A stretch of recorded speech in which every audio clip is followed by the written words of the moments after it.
Welcome back, everyone, to the grand finals. The 10th week is here today. We're going to be watching Cloud9 HyperX up against TSM. There is nothing on the line here other than prize money for the end of the tournament here, and also pride and dignity between these two teams. These two teams are locked in for their slot and who's going to go where.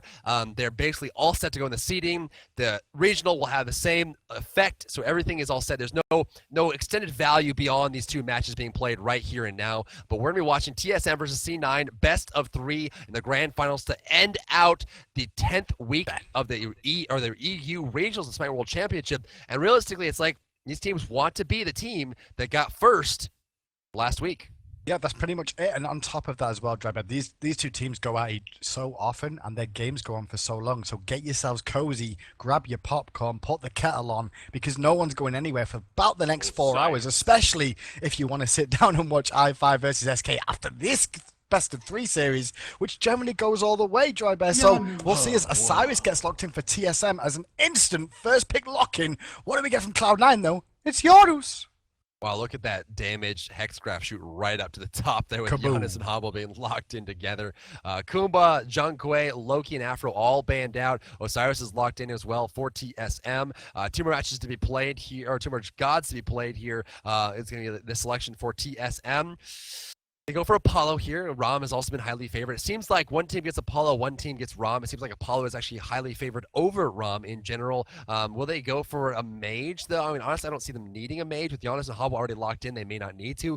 Geb's going to be hovered on. It's a good choice, selecting that support early on. And then Agni, interestingly enough. I don't see them needing to pick Agni at all until the last second. Now, obviously, it could be banned out, and maybe they just really want to give Agni over to Lobster, because Lobster plays fantastically with that character. Across the way, Rom's going to be locked in. That means that Apollo and or Artemis goes to TSM. Seeing as how it is Smec, Artemis is possibly likely, but Apollo is just so hard to pass up. I mean, we'll see what they're going to choose to do here over this one. So it's their turn to ban first of all, and we're going to see the Artemis ban away. And in response, I expect an Athena ban here away from Half Devil. Why would you not ban it? Why would you not ban Athena away from Half Devil here and put him on something that he's not going to be comfortable on? However, when I say that, it just brought back into my mind that he played Hercules last week in the final, in the big match that won Cloud9 that game. And we'll see if he actually goes for that or what he's going to pick, because they have banned away Athena. Bacchus and Box can be locked in. I like this choice, especially against characters like Osiris, who just gets so interrupted by any amount of CC. They're hovering on Neath here. Now, it is Spec loves Neath. And also look at the fact that they have squishy, slow-moving characters. Giannis and Habwa, a Neath ultimate is all they really need to get a good gank on the mid or solo lane. I like this choice here as well. I'm in agreement with that. Chalk's going to hover on here. It looks like Chalk is going to be their solo laner, going to be up against Habwa more than likely. So an interesting choice there. Last pick for Cloud9 HyperX. They need a jungler. Mercury is still available. Thor is still available. Nemesis, Freya also both available. What do they want to go with? We know that Suntouch likes Bastet. He likes Nemesis. He likes Thor occasionally. What is he going to go with here?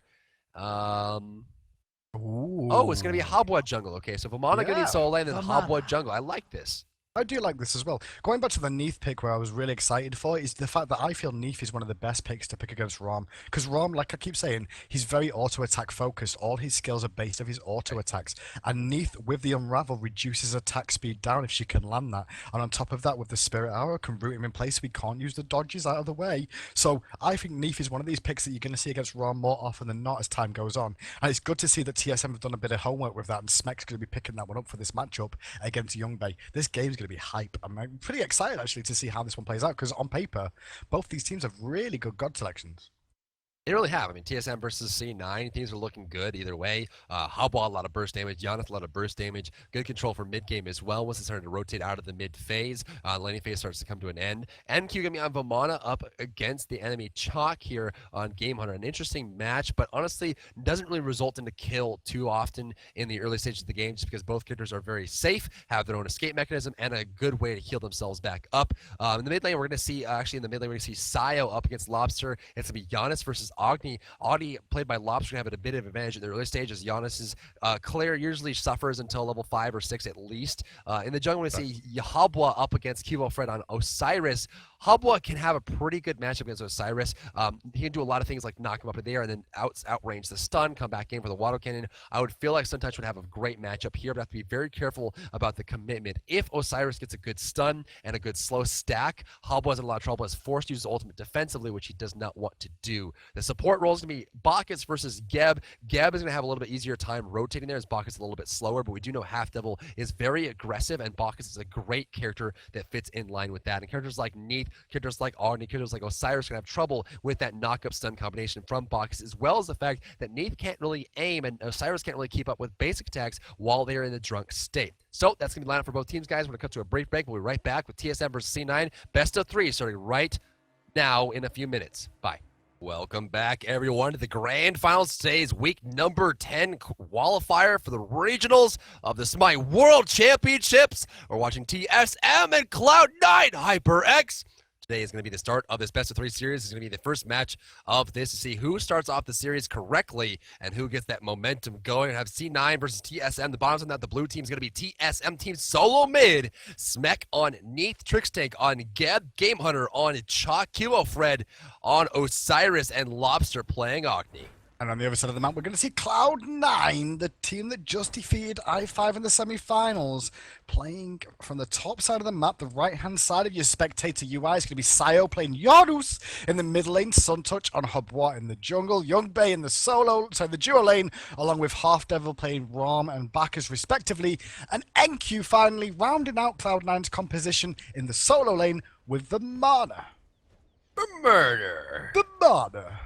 So, right now, a great time to be alive because you're watching so many cool things happening at once. What's going to happen here is we're going to see first a best of 3 between C9 and TSM, and then after this will be the I5 versus SK Gaming consolation match. Super match. Who match. decides to make it into the regionals for $50,000, or will it be a loss here? For those of you who are looking to watch the World Cup, don't, because we got Smite to play. Germany will win anyway, so don't worry about it. You boys Exactly. going to bring that one home, so don't worry. You catch the highlights afterwards. Stick with us, because that's where the action's going to be. Smite is not like the World Cup. You don't know who's going to win ahead of time. Exactly. I've already told you. I spoke to Tim earlier on. Drybear, he confirmed Germany are going to take this one after the Brazil game. Everybody knows, so don't need to tune in, guys. I'll tell you the result right here, right now. I don't get cursed or anything like that. I'll be fine. Germany have won this one, but right now it's TSM versus Cloud9. And the best news about these games today here, Drybear, right, is the fact that both these teams are playing for pride more than anything else. And it's also a little insight into how we're going to be seeing the Pro League play out over the 7 weeks. These teams are going to be going head-to-head almost every other week. There's the mid lane. Geb is going deep here, trying to steal this away. Hog comes out. He actually gets it. Trixtank just steal. That's kind of Trixtank's signature. He's always done that. He likes stealing camps. He likes stealing buffs. He likes stealing things the enemy and using that time to just, instead of sitting in the lane and staring at someone, he just runs the jungle and takes something away. But there's one thing that we've missed as well, because Zimstar was playing for TSM last week and Trix has had a bit of a time away, and now he's back and he's looking to make an impact and be like, hey guys, remember me?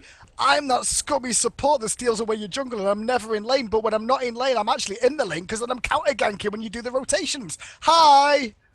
Speaking of scummy, it looks like the blue buff actually went to Rom instead of Bacchus. Ooh. I'm like not that. Sure why. No, right, Rom doesn't need the blue buff. Oh no, sorry, I thought you said Bacchus got the blue. I was like, okay, that makes sense.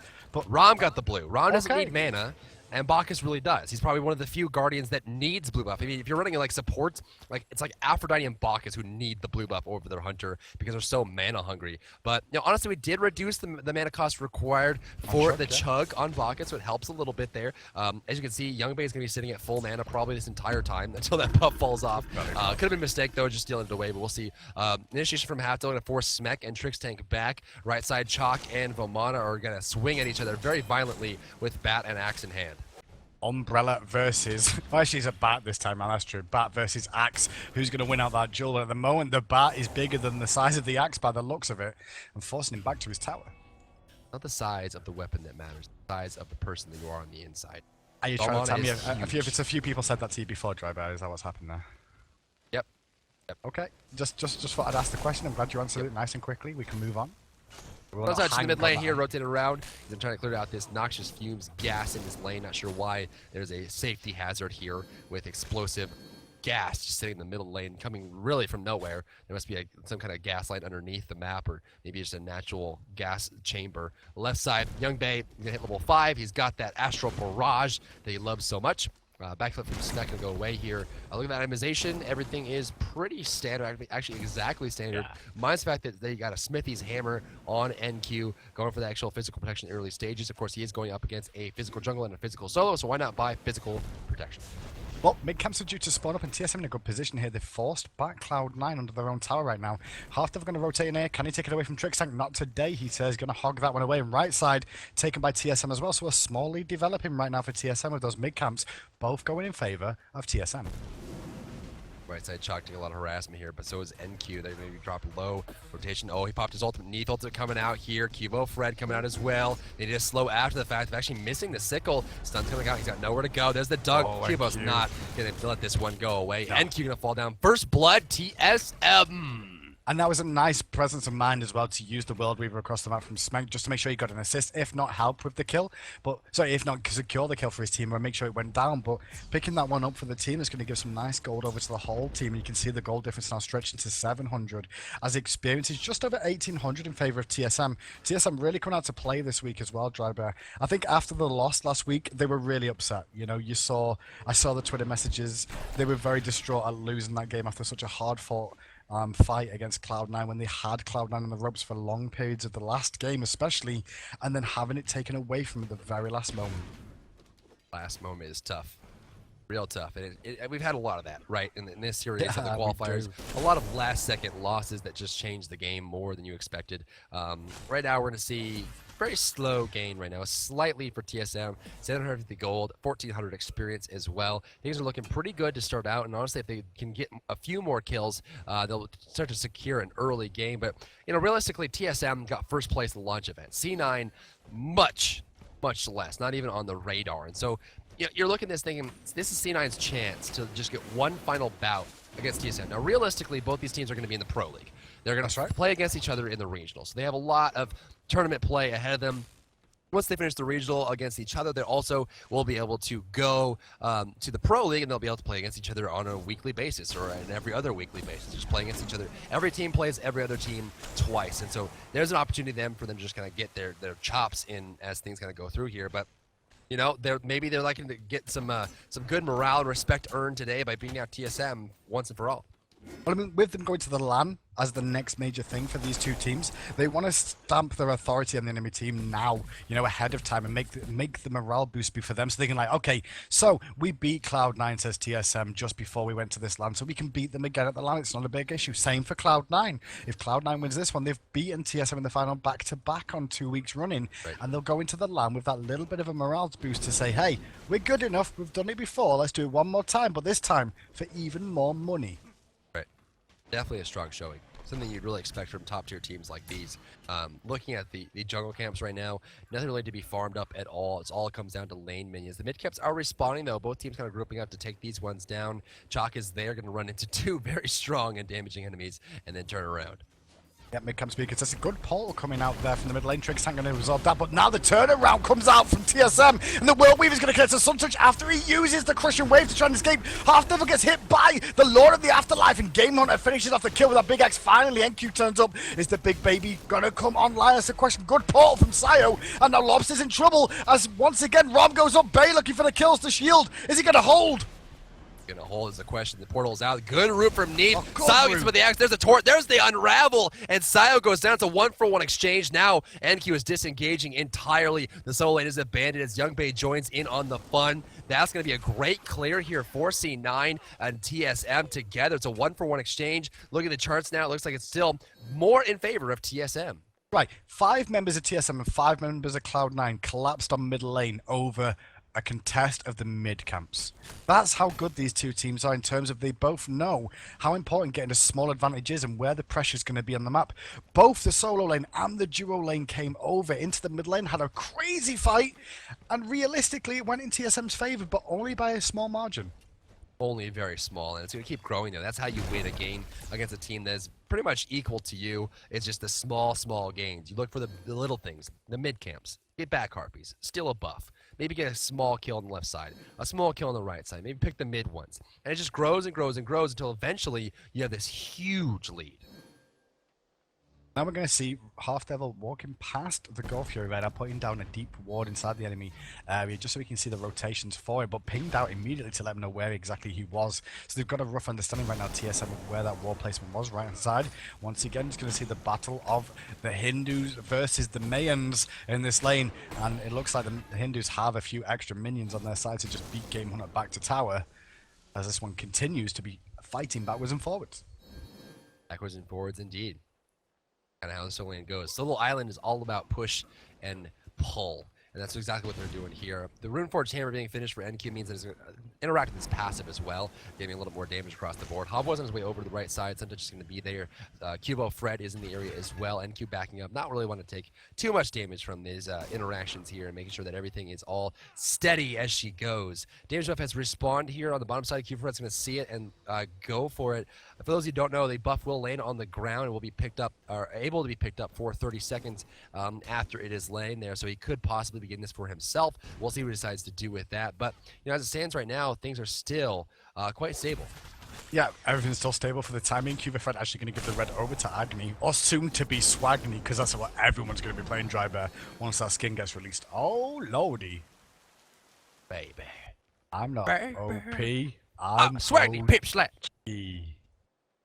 In the mid lane, going to be clearing out here, waiting for the rotation boxes there. The left camp will be responding shortly. Half Devil wants it, and he wants it well. Can he be able to pick it up is the question. Can rotate over here. Looks like going to spawn up on his way over is Cubo Fred. Yeah, looks like an bandit. Half Devil just going back towards the blue buff. Looks like he favors that over anything else. Gab's going to rotate over the mid camp. Looks like they go on the left side to TSM. The right camp is actually a little bit disjoint in the respawn, so going to be spawning shortly after in just about 30 or 40 seconds or so, and we'll see a fight.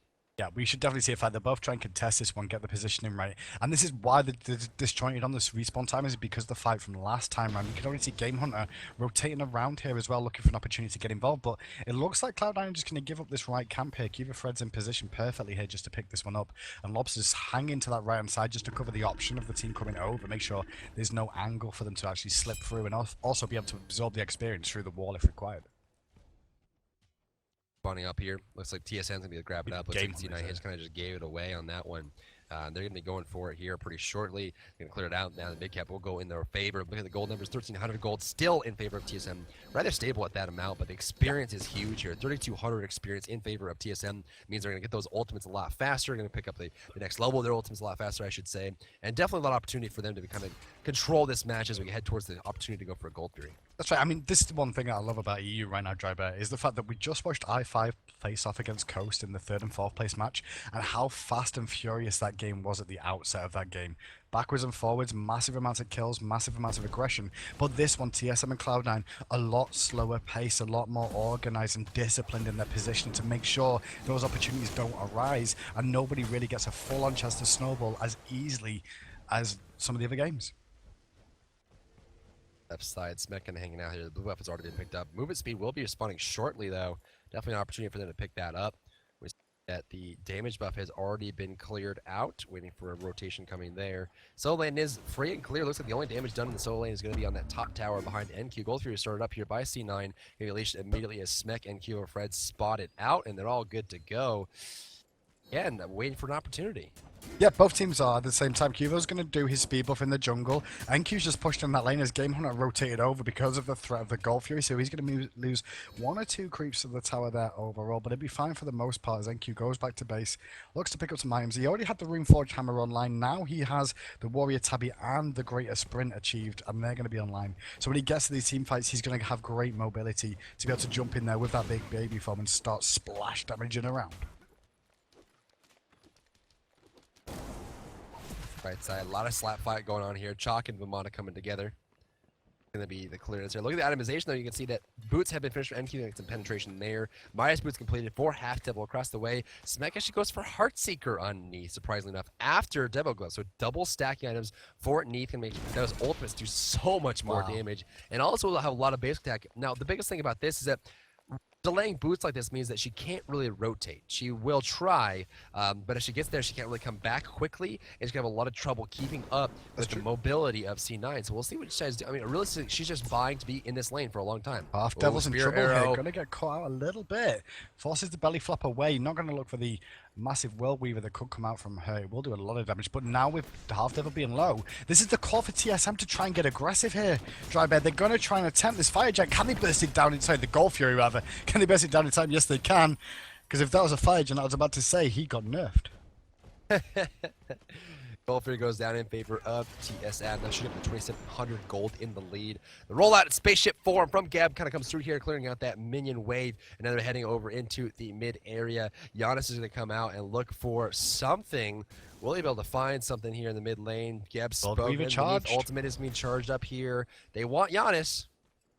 Not going to find it though. I mean, Giannis is very hard to gank. He's got the immunity as well, Drybear, from his ultimate through space and time. He can literally pop that to block the World Weaver coming in to stop the stun coming off of it as well. So for the time being, you know, it's very difficult to try and get on to Giannis, and that's why we're going to see some small changes to him in the next patch. Yeah, I mean, his 2 is just, it's more luck than you'd think a skill shot would be. Just so randomized, scatters about, it's very difficult to keep up with, and that's really why it's being changed. It's more reliable in the way that you can just depend on the fact that you're going to be able to hit it more often than not if you're aiming correctly. So that's the thing, but realistically, he just does enough damage for him to be warranted as a strong character. He's still being picked and banned in every single match. The change to his 2 will make him even more strong. Left side, Neith being forced out here. Still no boots, so can't run away, but looks like they're not going to commit entirely to it. They don't have to worry so much. I mean, with the backflip on Smack available as well, he can reposition himself if required. And like I said, the Neef has a pretty good matchup against Rom just because of the Unravel reducing his attack speed. So when he uses his pick-me-up, Rom's 2, the pick-me-up, if he uses the Unravel onto Youngbei, then that's just going to reduce the amount of attack speed he was going to be putting out anyway. Can backflip away and be quite safe because then he can still root afterwards if he's still getting chased down. Gabs are going to go ahead and ward up the Gold Fury here. 2 wards on either side by C9 on the top side, more defensive than anything else. They realize that they're on the back foot with 2,700 gold and 4,200 experience behind. They want to make sure that they don't lose any map control, and that's what the wards are there for. They're also putting them in spots that aren't commonly counter-warded, and so hopefully putting them in those spots means that they won't have to worry. You can see the counter ward did get placed on the Gold Fury, but the 2 wards that were placed down by Half Devil did not get seen because of their positioning. That's a great strategy from support, making sure that they don't lose wards when they don't really have the map control to defend them or the gold to spend on many wards.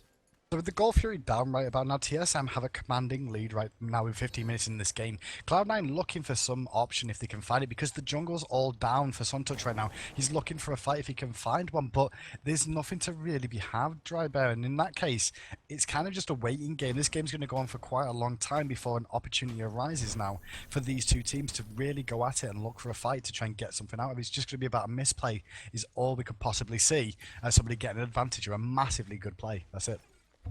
Right side Chalk is keeping this game held up. I mean, the solo lane has been so stagnant so far. No tires haven't really taken any damage just yet. Chin's about to be finished off for both Vomana and also Rom together. Youngbei get the extra damage boost from the Chins. Rod being rushed by Suntouch in the jungle with Habwa. About to finish that one off. Sprint being activated by Chalk, looking to defend his tower up here and get back to this lane. Just looking to throw the minions out. Whoops.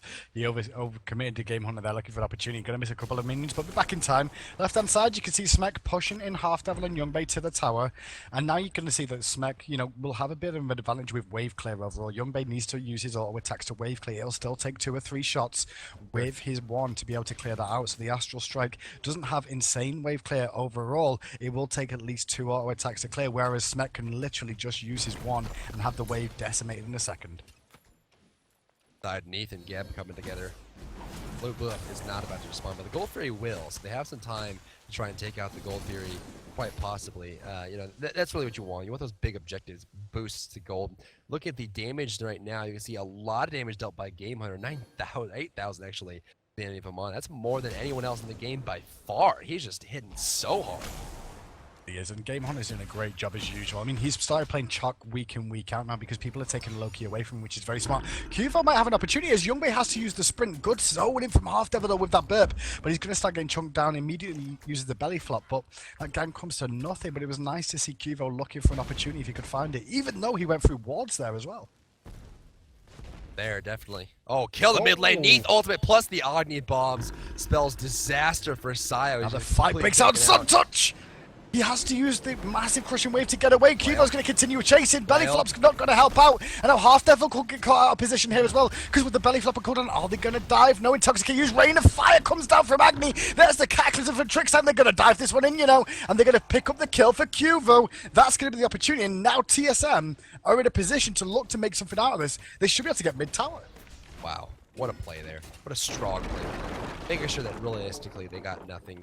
Committing hard. And honestly, that's the big thing. When once Box had no cooldowns left, he had an ultimate actually at the very end. Decided to save it, surprisingly enough. You'd think he would save it to be able to save his teammates, but not going to be enough. The Gold Fury is now available for TSM. The Phoenix, or I'm sorry, the Gold Fury is going to go down here pretty quickly here for TSM. 7-2 is the score you have right now. 6,000 gold in the lead at 18 minutes. This is what I'm talking about. The slow gains. I mean, it seemed like, okay, TSM's 200 experience away. They're 700 gold in the lead. They're 1,200 gold in the lead. They're 1,800 gold in the lead. And over time, eventually, all it takes is one big break. But because you built up so much momentum prior, all of a sudden you're way ahead. I totally agree. I mean, TSM, like we say time and time again, they're one of these teams that slowly gathered momentum against you and continue to put the pressure on. Whereas Cloud9 on the other side of the map, they are this team that when they get an edge, they will try and take as much as they can from it and build off that momentum that they get from that one single kill, that one single trade that goes in their favor. TSM, though, like to slow bleed you, so to speak, and just keep applying this pressure over and over again. This is the difference between these two teams. And this is why it's so close, because they've both got different aspects of the way they play. That's it. I mean, they definitely have different play styles, and individual characters also have vastly different play styles. So that's what you're looking at, realistically. It's like, who is the better mid, and how does that work when the other jungler is doing well? You know, all these kind of things that make a big difference into how the game is played. And, you know, TSM seems to be looking very sharp, and realistically, TSM was out for a couple weeks. I mean, they had a sub, they went to China, and then they lost 2 weeks in a row, and they weren't looking good. But then right after that, around week 8, they came back and showed, hey, we're still here, we're looking good, we're definitely very strong. You're gonna have to deal with us whether you like it or not. I mean, the one thing I can see from Cloud9 right now, they are behind against TSM. I mean, they've lost the middle tower. However, when you look at these gods in the late game standings, Drybear, Cloud9 has ridiculous amounts of damage on their team. I mean, you've got Suntouch playing Hub War in the jungle. You're going to have Half Devil with that Intoxicate damage, which is ridiculous. On top of that, you've then got Sayo playing Yarnus in the middle lane, and you've still got Youngboy playing Ram and Vermine to clean up if there's issues. I mean, that's a lot of damage if they can continue to stall this game out, and experience becomes a null factor in it. Then you'll see Cloud9 possibly make a play back into this one.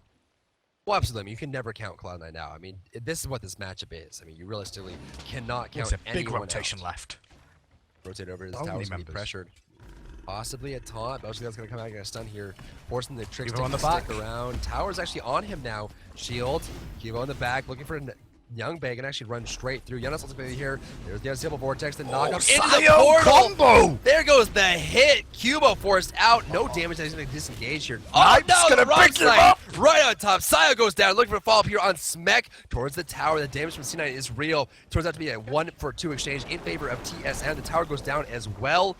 Roman is locked in a total combat, cannot come back to help, and that's going to be curtains for the first tower and 2 players on C9. I think they can get a tier 2 here as well, because Suntouch can't defend this. Suntouch's got to go back. Youngboy can't defend against all these members. Lobster going aggressive. Nice burst damage coming out on him as well. There's the Rain of Fire. Make it rain, says Lobster. Picks up another kill for himself, and that tower's going to drop tier 2. TSM biting off big chunks out of C9 right now. And the amount of control they have here is ridiculous.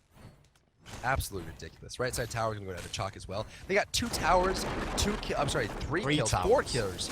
Wow, they just slaughtered everything there. They really 3 towers together. It's a total of 2,500 gold plus a total of 4 kills, I believe. Just cleaning them out just completely.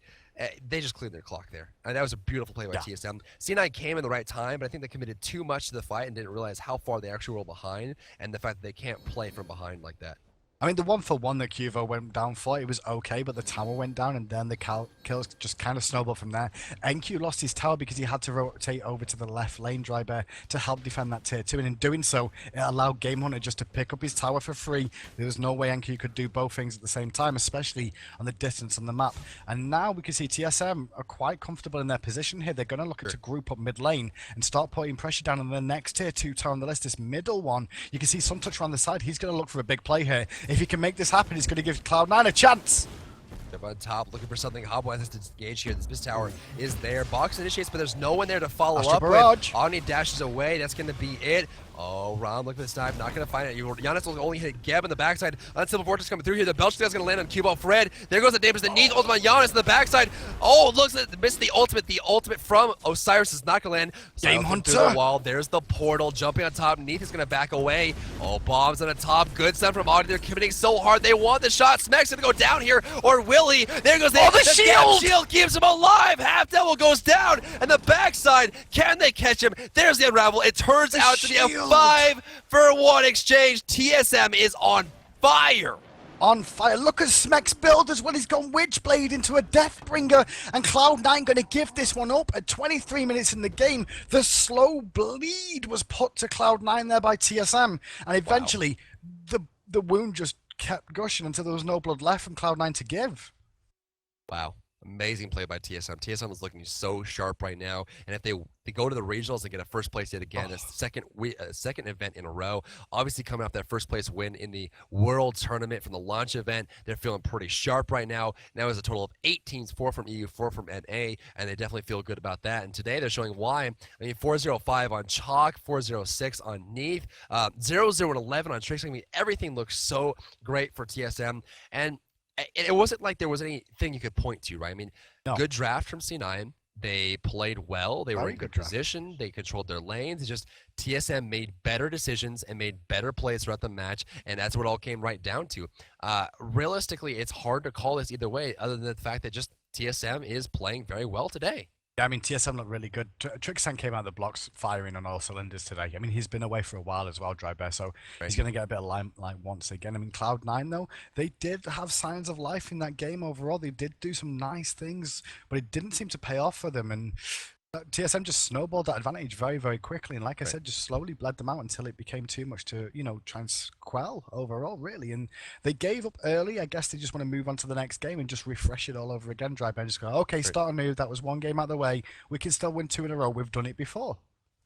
So, guys, just a brief reminder, remember, there's Smite hats available at smite.clothing. There's just about 120, 130-ish left if you want to pick them up. These are definitely limited edition, not very many sold. In fact, 300 are the total that came out in the first run. They look great with that little black and gray down below the screen. You can see that's up available. So smite.clothing is where you want to go. Not only that, guys, but keep in mind that the Chibalanque skin bundle along with the ward are going to be only available until tomorrow. So if you want that limited edition Chibalanque skin and you want the limited edition football/soccer skin ward, you definitely want to pick that bundle up very, very shortly here. Romerica is also going to be closing out tomorrow, so this is your chance to donate to the American Red Cross if you haven't already. Romerica is not only one of the best skins we've ever released, but also donates $2 to the American Red Cross for every purchase made. A lot of money has been raised already going to the disaster reliefs, military families, military funds, blood drives, medical needs across the world. Definitely a great cause to contribute to, and all you have to do is buy a really awesome skin to contribute to it.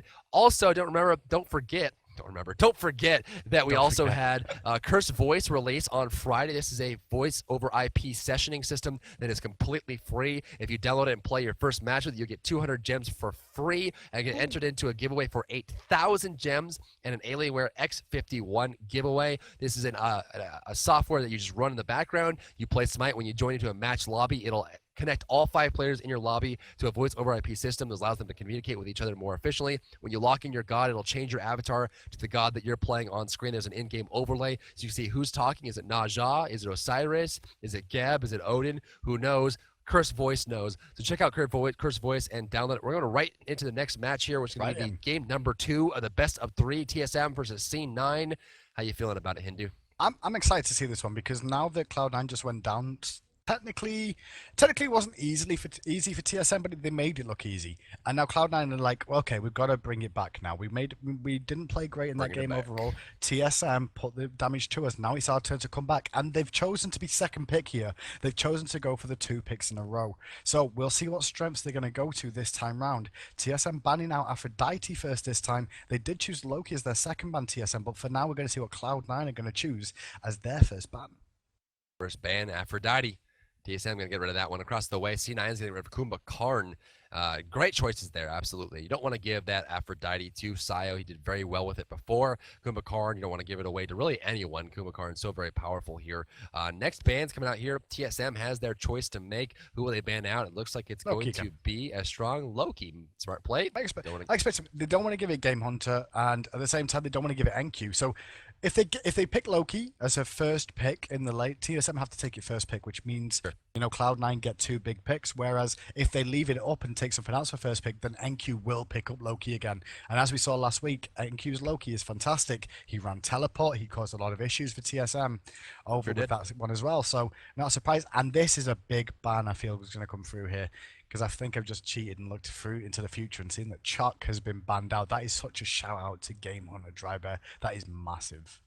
Yeah, you don't want him to have it. I mean, he did so well. And honestly, even with Vilmana, could not keep up with that pressure. And as soon as he rotated, you have this big AoE silence. You have a lot of damage control. I mean, he did the most damage in the game last game. He was just trucking through the damage numbers, and it's so hard to keep up with a Chalk that knows how to land those abilities and get close and swing. His basic attacks are very strong as well. So first pick to TSM is going to be Osiris to keep up Fred. He played phenomenally with it last game. In fact, he got a double kill that started off the momentum that allowed them to skyrocket up into their huge lead. Across the way, C9 has some choices to make. We know they like Giannis. They might just go for the same pick that they did last time. Giannis Habwa. They could go for Apollo. Nope. Okay, so it's going to be Giannis Habwa there, picked up by C9. Okay. Across the way, TSM has 2 choices to make. What are they going to go for? I mean, on the table right now, Ram is still available. They could go to look towards their Guardian pick, maybe take away Geb once again for Trix Tank. I mean, that makes a lot of sense to me. And they're going to pick up Agony here by the looks of it. They're hovering over that. What's going to be the last pick? It looks like it's going to be Geb, like I said. I mean, Trix Tank played a great game on that. So if it's not broken, why fix it? Why change it? That's the rule, isn't it? If it's not broken, don't fix it. That's what it's supposed to be. Sorry. Yeah, but it's late. It's okay. It's okay. Sorry. It's a long day, and the hype's not finished yet. Not like it's That's an what I English can't phrase get or over. anything. Across the way, we got Hercules locked in, most likely. Yep, so there goes the lock-in. Honestly, I see this being played as support. Kumbhakarn gone. I mean, Athena's still available, but it looks like they're going to be locking Hercules this time around. Maybe they'll be more aggressive with it. Half Devil did it last week. But they also could run an NQ solo. That's true. And we know Suntouch likes Habwa jungle, so there's definitely an opportunity there, especially up against something like in a across the way maybe. Chalk's been banned out. We'll see what Game Hunter decides to go for. The bans are coming through as well. Last ban of the banning phase, of the picking phase, of the phase of phases is going to be the choice of TSM. No hunters have been selected. Mage possibly, maybe another support, maybe bluff on the fact that Hercules is not going to be support here, or okay, so we put Rom there. They don't want to deal with him. Okay. And this might be an opportunity for them to pick up Apollo or Artemis here on the T9. It could be. I mean, they could go for either or because they'll both be picked up more than likely in these 2 positions here, Dry Bear. It'll be Apollo and Artemis either or on which side. However, the one interesting thing I'm interested about, who's going to be in the solo lanes this time around. Will Habwa go over to NQ, or will it go into the jungle this time round? It doesn't look like he's going to be jungling this time because Bastet is being hovered over right now and locked in for Suntouch on the side of Cloud9. Yeah, it looks like Bastet's been locked in. Suntouch loves his Bastet play. A tough character to play if you fall behind early.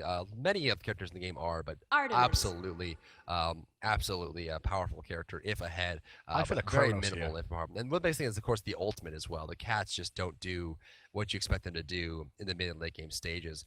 Across the way, I feel like Chronos. I don't know why I'm saying Chronos now. It's just that Game Hunter's got to pick something here in this lane against Habwa. We know how big Habwa is and how difficult he is to handle. I mean, he's hovering Jonqui here, and that's just as fine. Because I was like, the solo queue pool is starting to get very slim, especially with the likes of Chuck and Vermano and Loki being banned out. Habwa already taken, and it's a very difficult ask of what to pick up, but Jonqui should work out well there. I expected the Game Hunter to go Chronos, though, because he's kind of crazy like that, and goes for the oddball pick.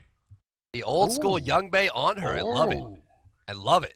That is going to be interesting. Wow. No Apollo. Amazing. No Apollo in 2 games at TSM and Cloud9. That's really shocking. Really surprising, actually, to not see an Apollo pick up in 2 games. Well, Honor's the greatest choice against Artemis. Fantastic. If Artemis goes, and Artemis has the better harassment, but as soon as Artemis pops the board, you just pop your ultimate. You get free damage out on top of her. Her ultimate does very minimal damage. Realistically, her ultimate is just there to get the stuns, you can put the trap downs, you get the damage on top, and the combo is there. But on her can break that whole thing by just ulting, and the second the ult is over for Artemis, he can jump in, knock you up into the air, and impale you to the wall. On her is a great counter to Artemis in a lot of situations. I think that's exactly why Youngbei is going for it. Plus, Youngbei just loves on her. He's been playing on her since the dawn of time, one of his favorite characters, one of his best characters, and he's going to play it up against Artemis, which he's very comfortable at doing. So this is going to be the lineup between the two teams, guys. TSM versus C9 is about to get underway here. This is the best of 3 matchup game number 2. So if C9 loses this match, TSM wins the grand finals. We'll be going on into our grudge match after the fact. So we're going to see if C9 can pull us through and push it to game 3, or will TSM win it out early? We'll find out. Stick around. We'll be right back. Welcome back, everyone, to game number 2 of the grand finals. You're watching Team SoloMid and Cloud9 Hyperx in a best-of-3 matchup. TSM won the first match. You can see the top middle corner of the screen. That's not even a corner. That's just the center, but I like to call it a corner because we're getting cornered here in the last end of Team number week 5-12. Team number week 5. Smite World Championships. Team number week week number 5, 10. 12. TSM versus C9. And it's going to be a matchup to watch, right? Because there's not really much on the line here. This is just going to be game number 2 of a best of 3. So realistically, they're just playing for pride. They're playing for dignity. They're playing for a little bit of a prize pool, as you do every single week. But to the same point, both these teams are locked in for the EU regionals. Exactly, and what they want to do is just cement their superiority over the other one to an extent. Although it's not going to make a difference in terms of points of who's going to be first and second seeded, Driver, it does show that which team everybody will be remembering as being the last winners of the SWC, as this is week 10, 1-0 lead to TSM, and as you can see, both teams being very defensive with just some early ward placements at the start of this one. Hopefully we see Cloud9 really pull out all the stops for this one now. I expect to see a lot of aggression out of them. Look for the aggression early on. You can see that from Youngbei slamming those spears into the back of Trick's tank. Damage is going to be enough. Artemis and Gab are going to go to the blue buff. Blue buff is going to go to Artemis here. Artemis definitely needs that blue buff across the way. Hercules is going to start up with the blue buff, as you would imagine. And of course, on her and Giannis are going to start the mid camp and clear that one out. On the right side, you're going to see the damage buff being soloed here by Osiris, as is customary. Starting items pretty standard here, as it looks across the way. Yep, everything pretty much standard up. We saw Suntouch and NQ start the bid back experience camp over there before they rotate into lane. So they're going to have a small experience advantage between the two of them when they do reach the lane. And this could be a great call from them, Drybear, to make sure they're equal in experience with TSM's solo and jungler that are going to come into the lane after doing those mid harpies. Side, Geb, Artemis together. Look for initiation here, trying to harass on her. One of the biggest benefits of being Artemis is that you have probably one of the best harassments, between her and Ull, both have very strong harassments in lane. And so Artemis can just throw out that volley, and the goal of the enemy hunter is just stand away from the wave until that volley is down. But sometimes you lose momentum the way you can clear out the wave a little bit slower there. Earthbreaker, no driving strength to fall up there. Trickstank's just going to go for a shockwave to force him away. Eats an impale in the face, but he's happy to do so. He likes right side. Cuvo goes very low. Suntouch looking for the kills. He got the pounce available. All the blade. The pounce is there. Pounce secures, takes a tower hit, but can Game Hunter trade back? That's a big knock up from NQ with the spout though. Otherwise, Suntouch was in a lot of trouble, and now Game Hunter is going to run for his life back to tower range as NQ is going to continue this assault now. First blood to Cloud9. Cloud9 come out fucking fast. Lane Lobster being forced away by Sio here. Good clear. Actually, Sio's out pushing Lobster. Boom! Look at that unstable vortex right in the face. Wow. It does hurt if you do get hit by both sides of it. Increases the damage done overall. So keep an eye if you can land both of them, because the best players will do that over and over again. As NQ tries to continue to put the pressure on Game Hunter under the tower, but Game Hunter is quite sustainable in that lane, Drybear. But meanwhile, Half Devil trying to catch out Trickstein, looking for the rotations as usual. Left side, Artemis left alone to her own devices. Alba's going to force her back. That's going to be on the right side, actually. Hobwa is going to force away Game Hunter. A little more experience there on the side of NQ. NQ, of course, does have that assist on that side. And of course, Game Hunter is holding on. Kibo Fred losing his life a little bit early on is a little bit tough for TSM to hold on to. Look at the goal numbers, 843 in favor of C9 and 300 experience in the favor of C9 as well. This is looking like the game that we saw last match, except in favor of C9. Yeah, exactly. I mean, Cuba Fred lost his red potion at the start of this game as well. He went for the Death's Toll, so looking for the aggression in the jungle. However, because he lost that red pot and gone for the Death's Toll, he has to watch that he stays up in farm. And we saw this from Suntouch earlier on in this tournament, Drybear, where you fall behind. It's very difficult to claw back in on a Death's Toll, and Suntouch gone for the Bombers Mass this game. You can see that he'll be able to happily share camps with people and still get maximum gold out of it. Fast hit, right side looking for Game Hunter. Spots it out. Waddles his fat little butt away. Entirely. Cuba Fred's back in the mid lane. Level It's 4, plump, though. it's not fat. It's plump. Round and Husky beautiful. little butt. Round and beautiful, that's all I'm saying. It comes to spawn though, and already Cuba Fred in position with the support there behind him of Lobster. Ready for this, but look at this Suntouch. Going aggressive, gonna drop the cats, he's gonna walk into 2 of them. The cats are doing some good with Sayo over the top with Tim. Tim comes out to play today. Cuba trying to duke out. Can't get to a portal in time. Actually, no, the portal was on the other side. So quick double kill for Sayo. Wow, what That's a a play Gold there. Fury. That Yana's ult hit him right in the backside, burning through him. And of course, went straight through the portal and hit him with an unstable vortex. Now the Gold Fury is available. C9 look like they want to take this one down. Gonna bring it down to about half HP, down to a third.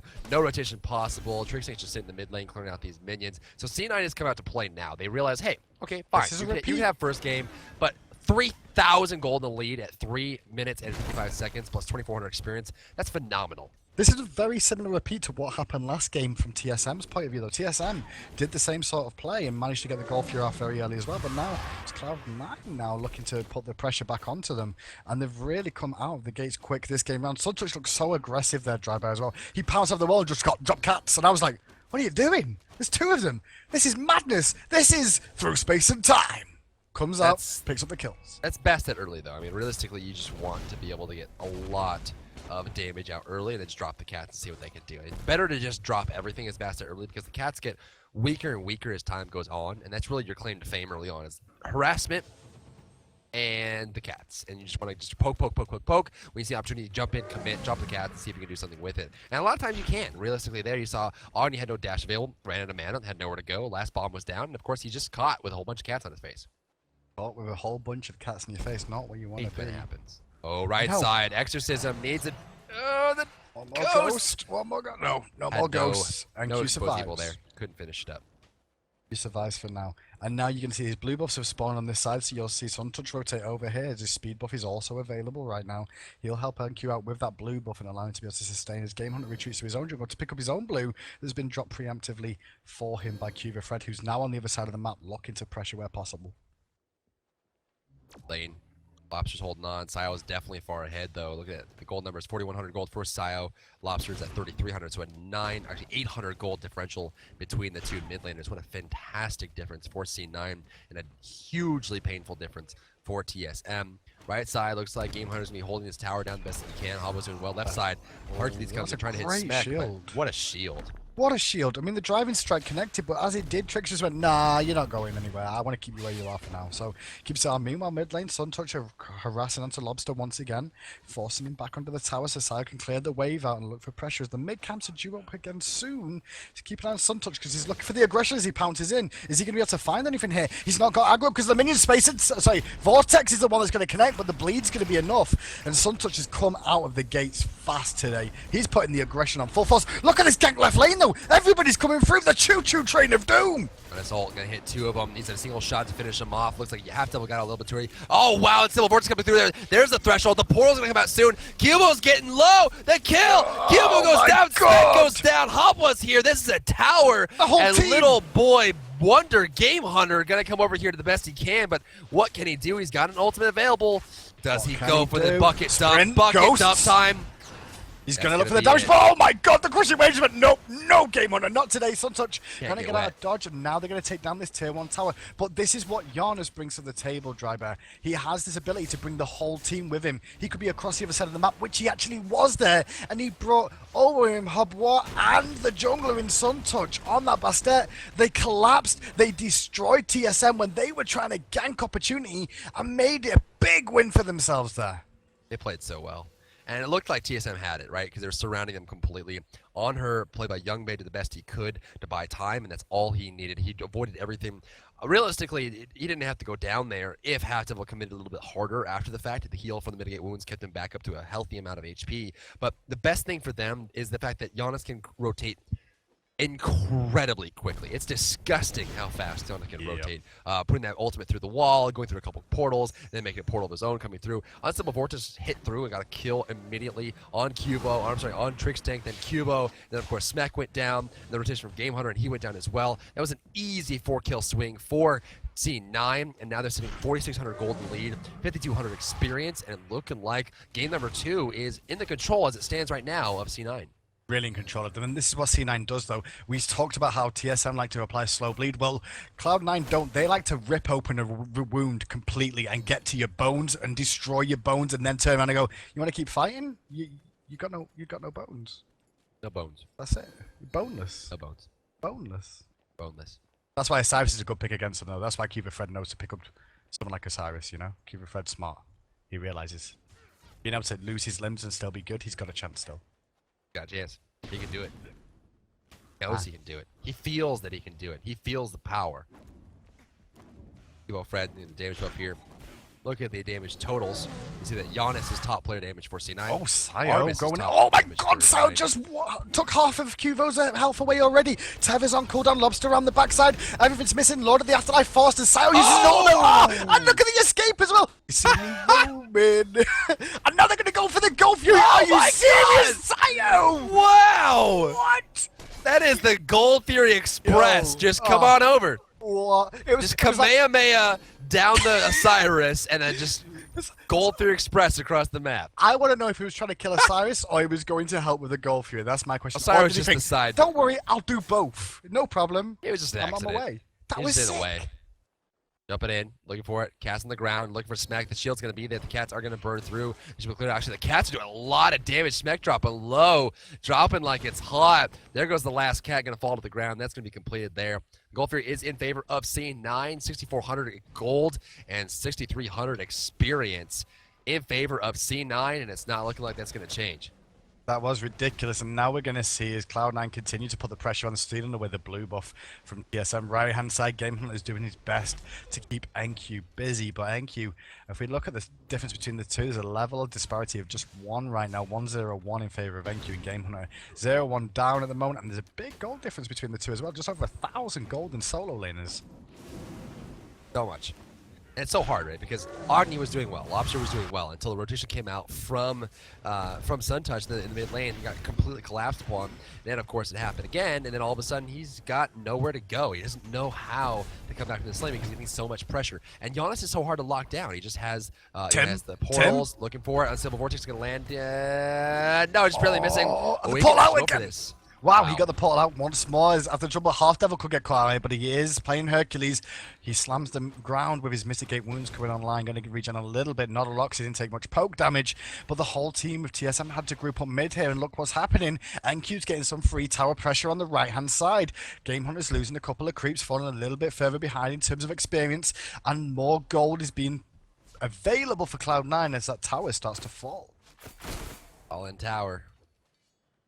London Towers falling down. Bye, fair driver. Game Hunter's hanging out. Suntouch on the right side. Looks like NQ and Suntouch want to make a play for this tower.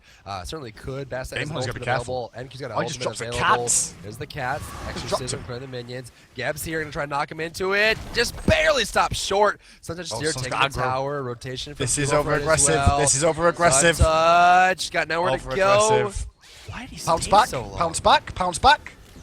Could have pounced back, shows up, but he picks up a kill out of that. What? Now NQ's going to fight too, but space and time is here. Now Sayo's on the case once more. Hits him with the unstable Vortex. The portal behind him so he can't juke away. Oh, attacks Big Shield from Trix. Sayo's tanking the tower for a very long time there. NQ's now in control of the tower aggro. He's going to drop. He's going to pick the spout up though, and NQ's going to try and live. But Lobster arrives. Will he make it rain? Will the dollars fall?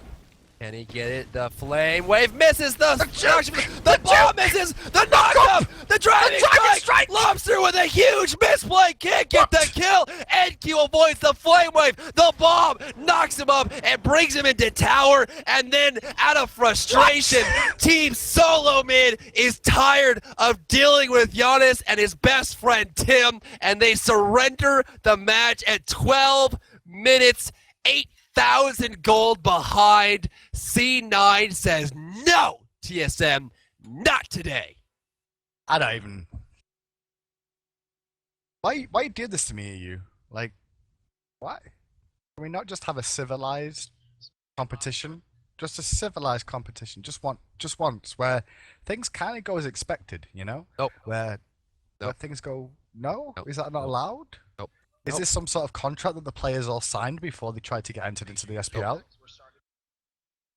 So we're gonna jump right into the next match, guys, because breaks are for sissies. Yep. We're not sissies.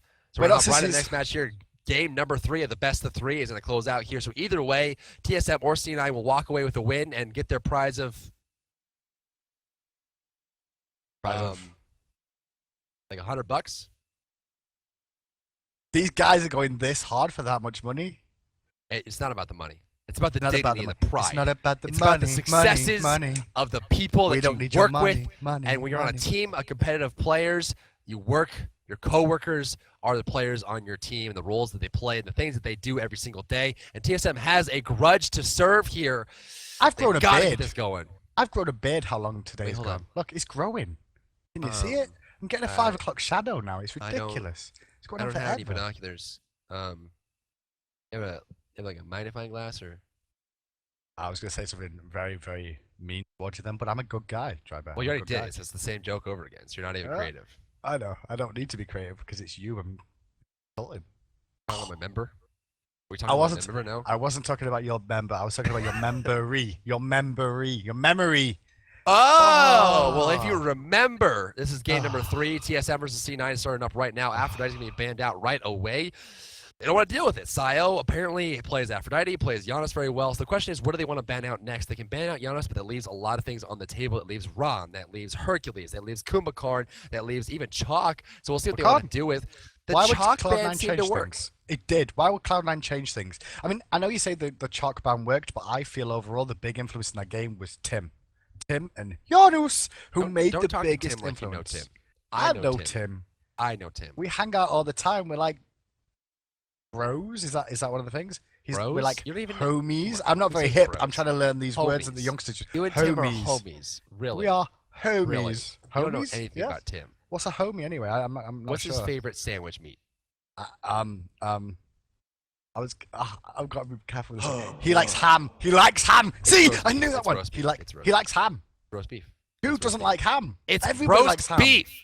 Everybody likes ham. Hindu focus. Hubba's picked up first here. Chalk and Kumbhakarn are bad away already. Cloud9 with a brief start. And you're exactly right. I mean, they don't want to change anything. They've found success. They're getting ready to go, and that's exactly what they want to continue on with.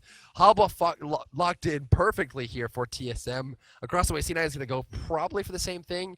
Giannis is going to be locked in here, I would imagine. Then what would they go for next is the question. Athena hovered on. It's half double. You got to go with it. They gave him Janus. I don't like. They just saw how disgusting Sayo plays Janus, and they give it him again. I mean, I know they got Habwa this time, and that's going to be fantastic for Game Hunter in the solo lane. Or if they want to put it mid on Lobster, cool. But Janus is Janus, and we saw him really use to almost his full potential there. I'm really surprised that they did not ban him away. I'm in shock. See him put away some damage here. The chart just shot right straight up with that Habwa selection. Now, do they want to go for support? Do they want to go for a Hunter? Rom's available, Apollo's available, Artemis is available. I mean, clearly when you play Artemis on her in the same match, you're feeling like, okay, I play whatever Hunter I want. They're locking Geb here and Osiris, mainly because they don't want Geb to go in the next banning phase. There's a lot of picks for Hunter. There's a lot of picks for solo. There's a lot of picks for mid. But realistically, they may not feel as comfortable with how many picks there are for support. And so locking in Geb means that Geb won't be banned out in the next banning phase. They'll be able to get it right off the bat. One more pick left here for C9 before the second banning phase begins. I mean, they have their mid. They have their support. I agree, but they're hovering over at the moment on Bastet, and I think this is the good call here, Drybear. Bastet and Suntouch played that really well last game. He picked up the first blood because of it, and he helped snowball the team. Suntouch is so aggressive, and he's one of these that fuels on emotion more than anything, I feel, from Suntouch's jungle capabilities, that when he gets a lead, he really snowballs that lead and puts the pressure on. And if he falls behind, you can feel him start to dip, and someone like Bastet will help him get that lead that he's looking for. Surprising go for Thor, because Thor's one of his main gods, but got to go for the safe option of Bastet once more. Yeah, best seem to work. It's shutting down that early lobster play, right? Just get in the mid lane and just pressure. Especially with Hobble. I mean, anywhere Hobble goes, Bassett's going to be there putting those casts out. They're going to ban Agni, smart choice. This is going to shot at lobster, make sure he doesn't get that mid character that he really wants. Hobble can go in the jungle. Hobble can go to the soul lane. Hobble go to the mid lane. But we'll see what they decide to react with now. First ban is done. Second ban going to come out here from TSM. Where they want to go with probably a hunter, I would imagine, or maybe something in the soul lane to shut down the likes of NQ. John Quay would be a fantastic ban here for them. They know that John Quay is a big pickup for C9. They like running him in the mid lane. They like running him in the solo lane. I think John Quay. I think John Quay. Actually, no. I don't know. I'm actually not sure if John Quay is a good pick because they could actually run John Quay themselves. They thought Tim's favorite sandwich meat was ham. He's not talking anymore, so he's not going to tell you the future. Oh, what's that? I knew it was John Quay because Tim likes me, doesn't like you because you didn't know his favorite sandwich meat. He does like ham. You're a cheat. Well, everyone likes ham. It's not his favorite. It is his favorite. Not his favorite. Whatever, Dry Bear. Whatever. I'm sick of you. You don't know him.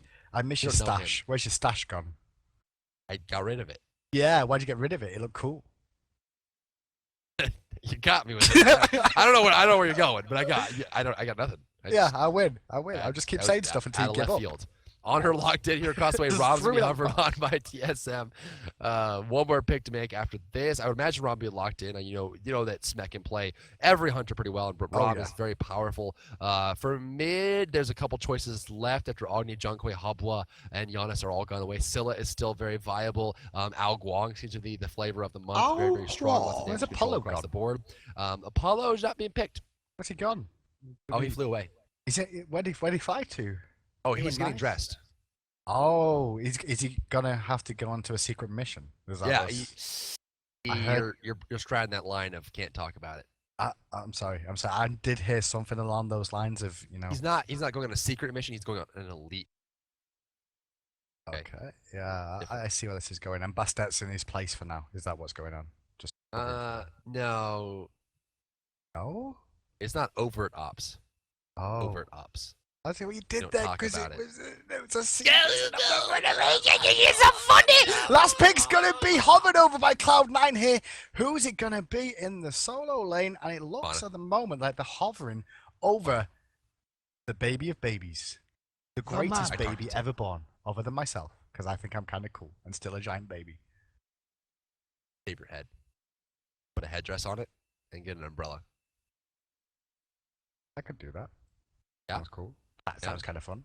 Okay. Final lineup, guys. Giannis, Athena, Bastet on her, Vamana for Cloud9 HyperX. Sai on the mid lane with Giannis, Half Devil in support role with Athena, Bastet in the jungle with Sun Touch, Young Basin playing on her in the hunter role, and NQ in the solo lane with Vamana. Across the way, TSM has Habwa, Osiris, Geb, Ao Guang, and Ram. Ram played by Smek, Lobster in the mid lane with Ao Guang, Trishtank supporting Smek on Ram with Geb. In the jungle is going to be Kibo Fred yet again with Osiris, and Game Hunter is going to be taking the solo lane with Habwa. We're going to the game number 3, guys. It's going to be the end of the Week 10 qualifiers. It's going to be end of the qualifiers in general, but not necessarily because we have an extra match to play after this one. It's going to be I5 versus SK Gaming. They want to make the grudge match, make sure who's going to make the 4th seed slot going into the regional. It's going to be TSM up against Cloud9 HyperX in this best of 3 series. Now to close out right now. We're going to go into it right here, right now. See who's number 1 and see who's number 2 for the prize pool of this week of $1,000. We're going to cut to a brief break. We'll be right back. We'll see you very soon.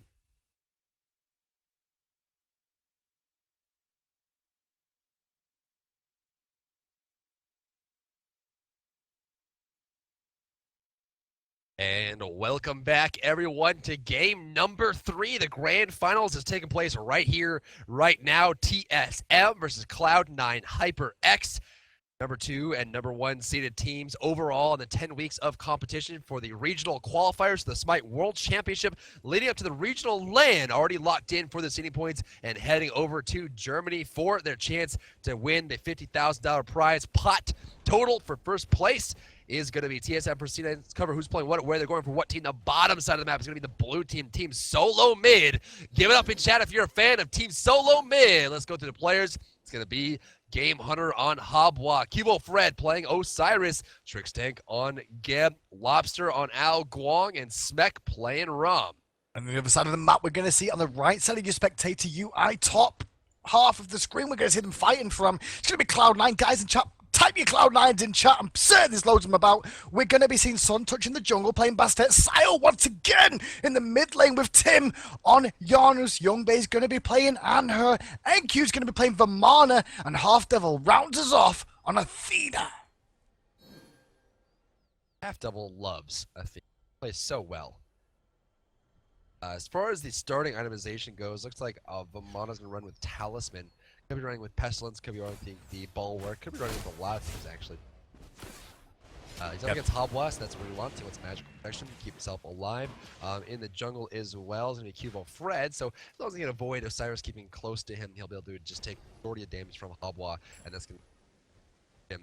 Starts go, everything has been cleared out as it should. The Harpies have been cleared in the mid lane, all the Harpies have cleared out as well. Movement speed and damage buff down, and they're heading over to the blue buffs on the right side of the map to fight for the lanes. Both blue buffs in the long lane have been cleared effectively. Ward vision from Half Devil is huge here. One down by the movement speed buff and one up by his own blue buff. A lot of coverage for him and his team. I like this walk vision from TSM on the right-hand side, though, as well. You can see where SunTouch is going to try and position. He did this earlier on and tried to pounce over the wall looking for aggression. So they're going to see SunTouch go for this sort of play one more time, more than likely, and try and keep the pressure on here by rotating around, looking for the back behind the shot if possible. But he's not going to have the opportunity to because of that ward. They're going to know exactly when SunTouch finally leaves this lane, Drybear. This is a good call from TSM. I agree. I think they're playing very well. Good positioning for them. Right side, Solo lane's going to push. Oh, Smek is going to jump in on Youngbei here. Get a few shots in. Things going to go forward and jump backward. Just trying to get something out of this, or maybe juke them out a bit. An interesting position to be in, but certainly very strong, if by no other means.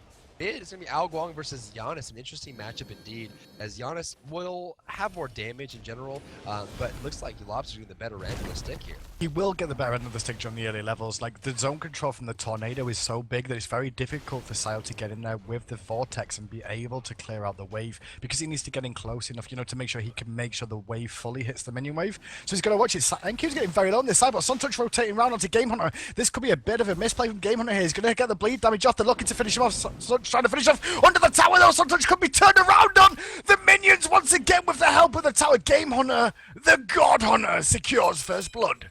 So greedy. NQ wasn't part of it. You could tell that that was more of like, I want this as SunTouch, and NQ's like, I don't want this. I don't want this. Don't go, don't go, don't go. Went anyway. NQ didn't commit to that either. Left side looks like Rom's going to run up in through the jungle. Half Devil going to spot him out and not really do a whole lot with him. Damage was going to stole it away there. Giannis wants to try and grab it. Looks like he wasn't able to. Damage up on the ground, and it's just going to be left there. Gonna delay experience from SunTouch even more now as well, Dry, but that means SunTouch is gonna have to rotate to the lanes to pick up some extra golden experience. As Lobster rotates all the way around, just cheekily gonna say, thanks for that red buff, guys. Cheers. I'm gonna have a nice early red for myself. I'll refresh the one I already got. So it's great for Lobster, but SunTouch is really far behind now because he's had that stolen away. Yeah, that's right. You never want to give that opportunity.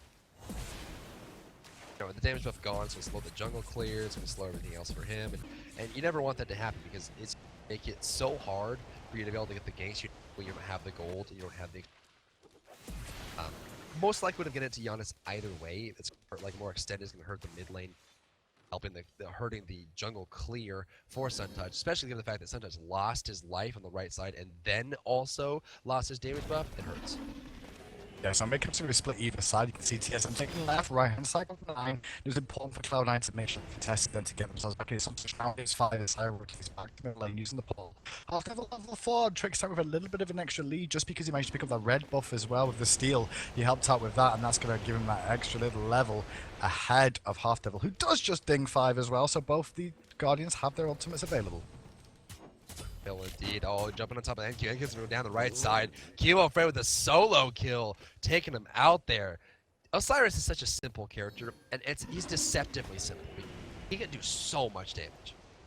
Really can. He just force you into your face, continue to slow you and sustainably whack you down within an inch of your life. If not, he'll take your life as well.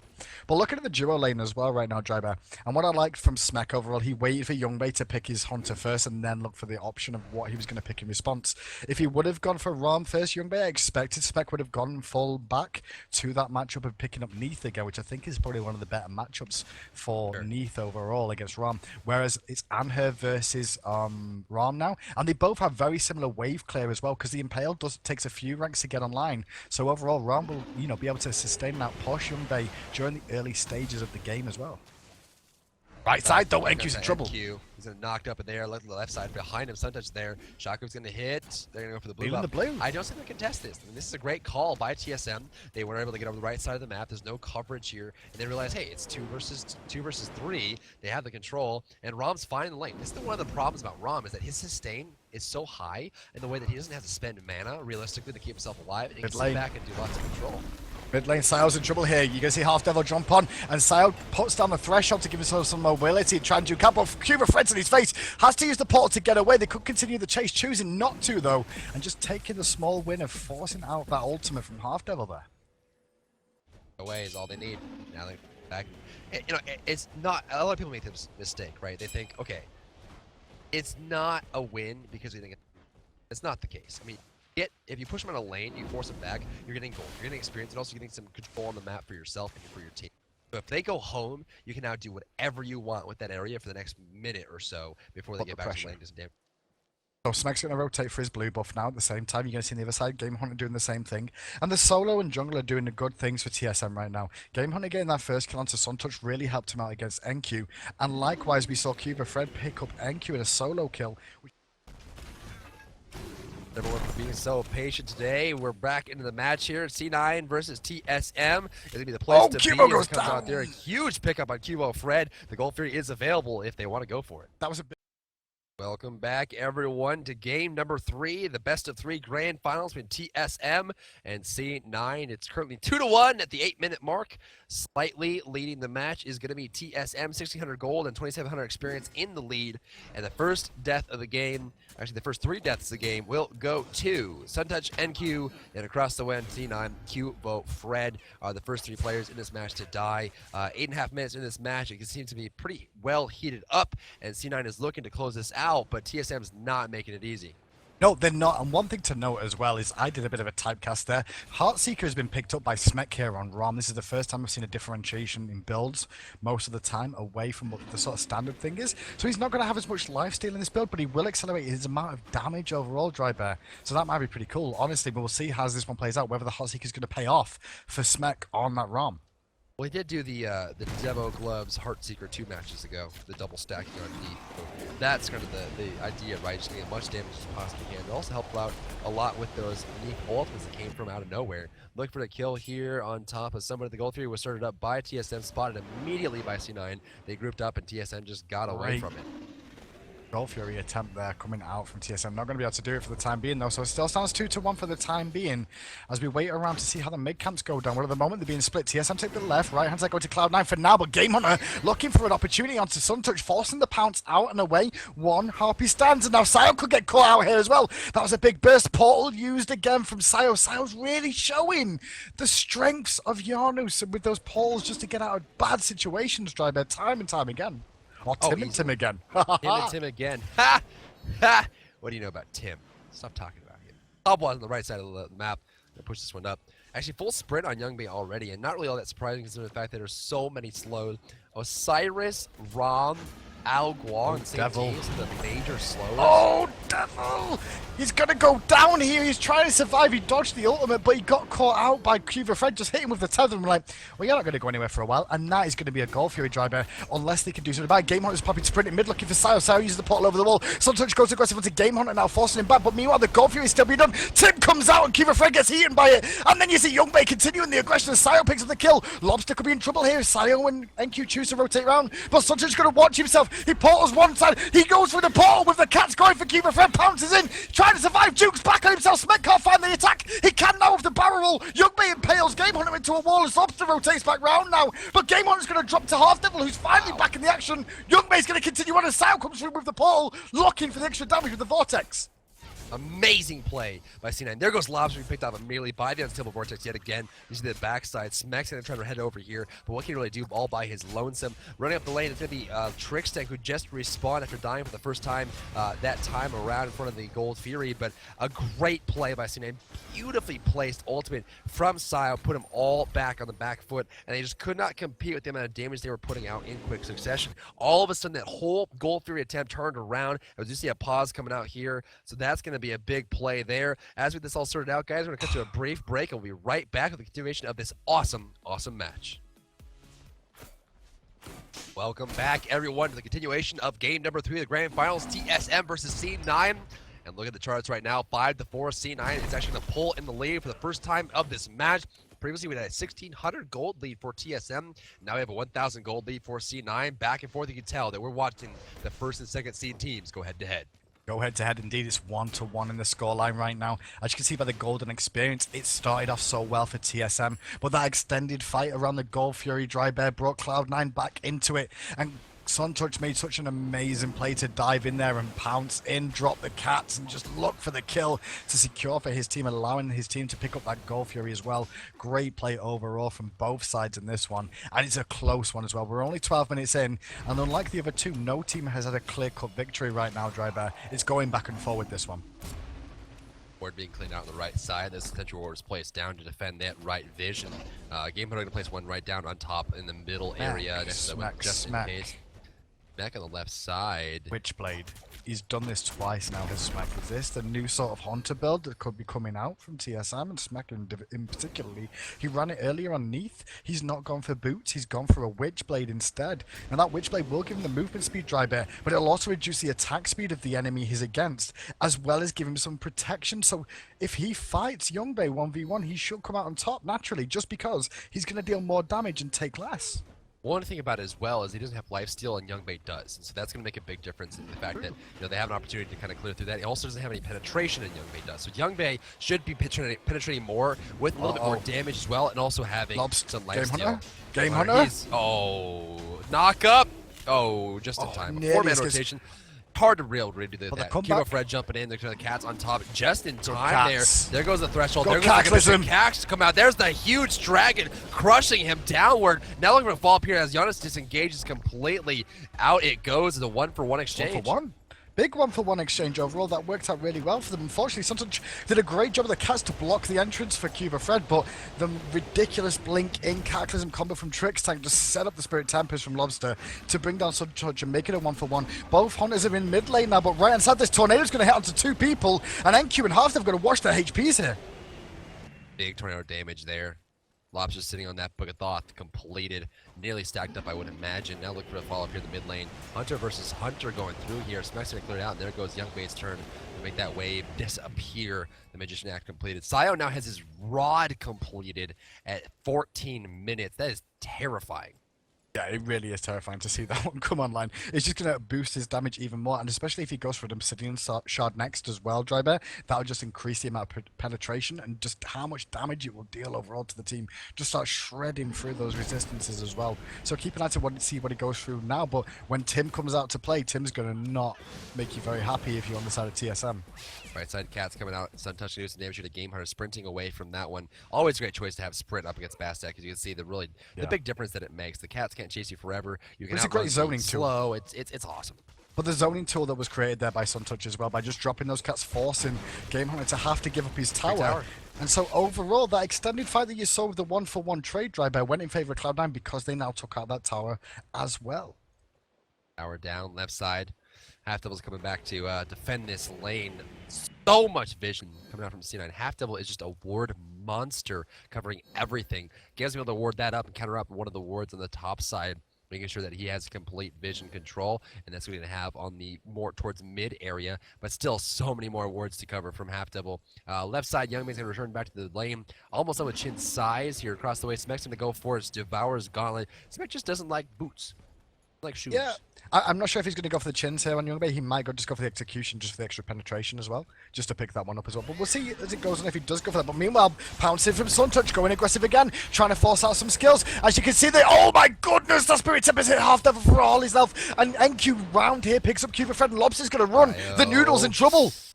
One shot from Basics, going to finish him off there. Now resist from Hobble a little bit late, though. Already there is Vamana, actually going to force Geb out of the fight entirely. Left side, Smek is being pushed back towards his tower as well. There goes the Athena ultimate to come right back into the lane, right back into the area. Goldfear's respawning any second now, and Geb, Habwa, and Ram are charged with defending it. This is what the whole rotation was about. This is why you already saw straight away NQ was already over here, Dry Bear, because they knew the Gold Fury is spawning very, very soon. So they thought if they can find the picks now, they can immediately start the Gold Fury and be in a position, because because the other team won't be able to respond. This is what they've done. They're going to get a gold for free because Sayo and Suntouch can focus on zoning them out and make sure they can't get involved. That's what Suntouch is doing here against Trixtank. He might pay with his life, though.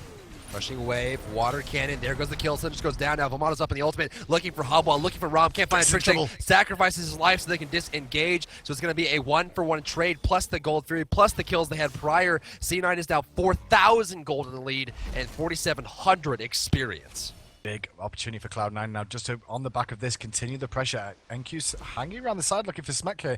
They might continue to try and pressure in this left-hand side, but Cuvo's going to notice this one out, and eventually NQ's going to back or just get hit by an axe, you know? Get hit in the back with a sickle, rather, and then forced away. I've never felt the sickle in the back before. Maybe it would be. Pretty therapeutic. Have you? Yeah, I have. I go every few months, and I just go to this. It's this really shady place in the back alley of a Hooters, and they just throw sickles at you a couple times, and you. What's just a go Hooters? A Hooters? Yeah. Oh, it's an owl barn. Oh, owl barns, and yeah, there's sickles in the owl barn. Yeah, I can imagine of course. That, Yeah, that makes sense. I mean, yep. I've never heard of a Hooters before, and it's like, oh, owl barn, okay. I'm gonna have to Owl look out for barn. them. And if I ever come to America, I'm gonna go to Hooters to That's see right. those owls. Just make sure That's you what they ask do. to go to Hooters because you're really excited to see them owls. Those big owl eyes, that's what I want to see. Oh, It's yeah. right side, Oh, Suntouch going aggressive. He's going to look for the dunk down with half them, not going to find it. But Game Hunter's in trouble again. He's trying to survive, but Cat's too much. Now Cubo's trying to turn it around. NQ could be in trouble here. But Tim's on his way over as well, so we're going to see Sayo rotating as is Trixtank. Everyone's surviving for now, but who's going to pay the price? Sayo's looking for Cubo still. Trixtank is a great knock-up as Half Devil trying to put the pressure back onto Trixtank, and Suntouch still going deep on Lobster. Right side, look for the Squall. The Squall's gonna come out here, slowing him down, following up on our side. It's gonna get it! Wow! Unstable Vortex proves too much for Cubo to deal with. NQ's up in ultimate, trying to avoid damage coming out from Rom. Smek is gonna just rail right through him. The damage he's able to deal is incredible here. Right side, Aoguang, he's surrounded. The cat and the woman coming together here. Good though. Squall gets it around. Tornado's not gonna be completely destroyed before the taunt ends. In the meantime, though, Youngbay's gonna get this left side tower. Free push on that tower, and now Smek's going to come back to a wave of minions and no tower. That's almost good impale. If he would have landed that one, he would have gone straight into it, and that would have been a big pickup. But Cloud9 looking great right now, 12-6. And this is like, they lost game one, and immediately Cloud9 just went back, threw war over themselves, slapped each other in the face, went, come on, focus now, boys. We're in the final. We can do this. And they've come out 2 games in a row now, and are looking absolutely fantastic. And I'll tell you something, if I have anything to say about this, Sayo should never be given Janus ever again. Ever again. Well, it seems to be the case. I mean, look at the damage numbers right now. He's the second one to break 10k, actually. Halbois, while played by Game Hunter, is actually topping the charts right now for damage dealt, but how much does that really mean when it's 12-6 in favor of C9? Look at the numbers. You can see 4,900 gold and 7,700 experience overall. A fantastic showing from C9. It looked like TSM's game to win in the early stage here, but C9 has turned it all back around. You can see, look at the gold graphs. There's a big lead for TSM that's starting, but now it's all in the red. C9 is in control, and they're looking for the next big objective. They are looking really good right now. Look at the positioning from them. They're trying to rotate around into the middle lane. 3 members of TSM are here, though. NQ off to the side on the right, and now you're going to see the rotation coming out of both Youngbay and Half Devils rotating to this middle area now. So it looks like they want to take down this last tier 1 tower on the map with a 5-man push for it. Woo! As you can see, Cubo takes a big chunk of health from that portal fall. Once you're in that portal, it's just a free poke with that Unstable Vortex. It just hits so hard. Amazing combo there. It really hurts so much. We're going to get a fight here. Oh. Half Devil going in, taunt onto 2 Cubos, very low. Trickstack on the backside, going to keep him busy with the Cataclysm. Rob's going to have to go to the sky here. Who's he going to snipe onto? He's mixed up his target. He's only landed one of those shots. It's NQ beating people down as the baby, but he goes too deep, and the tower gets the shot. Trickstack picks up Game Hunter on the backside, running for his life. The wet paper is going to keep him alive for now, but for how long? Meanwhile, backside Trickstack still going deep. Suntouch is now in trouble.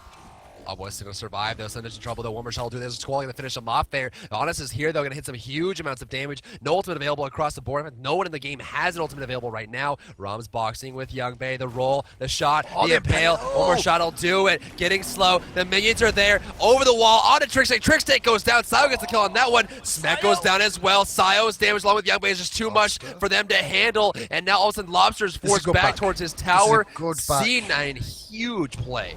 Good back. They fell behind in that fight overall, honestly, Drybear. But Cloud9 made the best of it, and they got out before Game Hunter got back. That was the big key there. If they hung around any second longer, Game Hunter would have been back in that fight, and he would have decimated them. Sayo had barely any health overall, and Youngbay had to be very careful about his position, especially against the burst damage coming out of Game Hunter, and Lobster still being there on that Aokwang. Algong's going to back off here. Giannis is going to go through the portal, pull this one through. Damage was going to go straight towards him.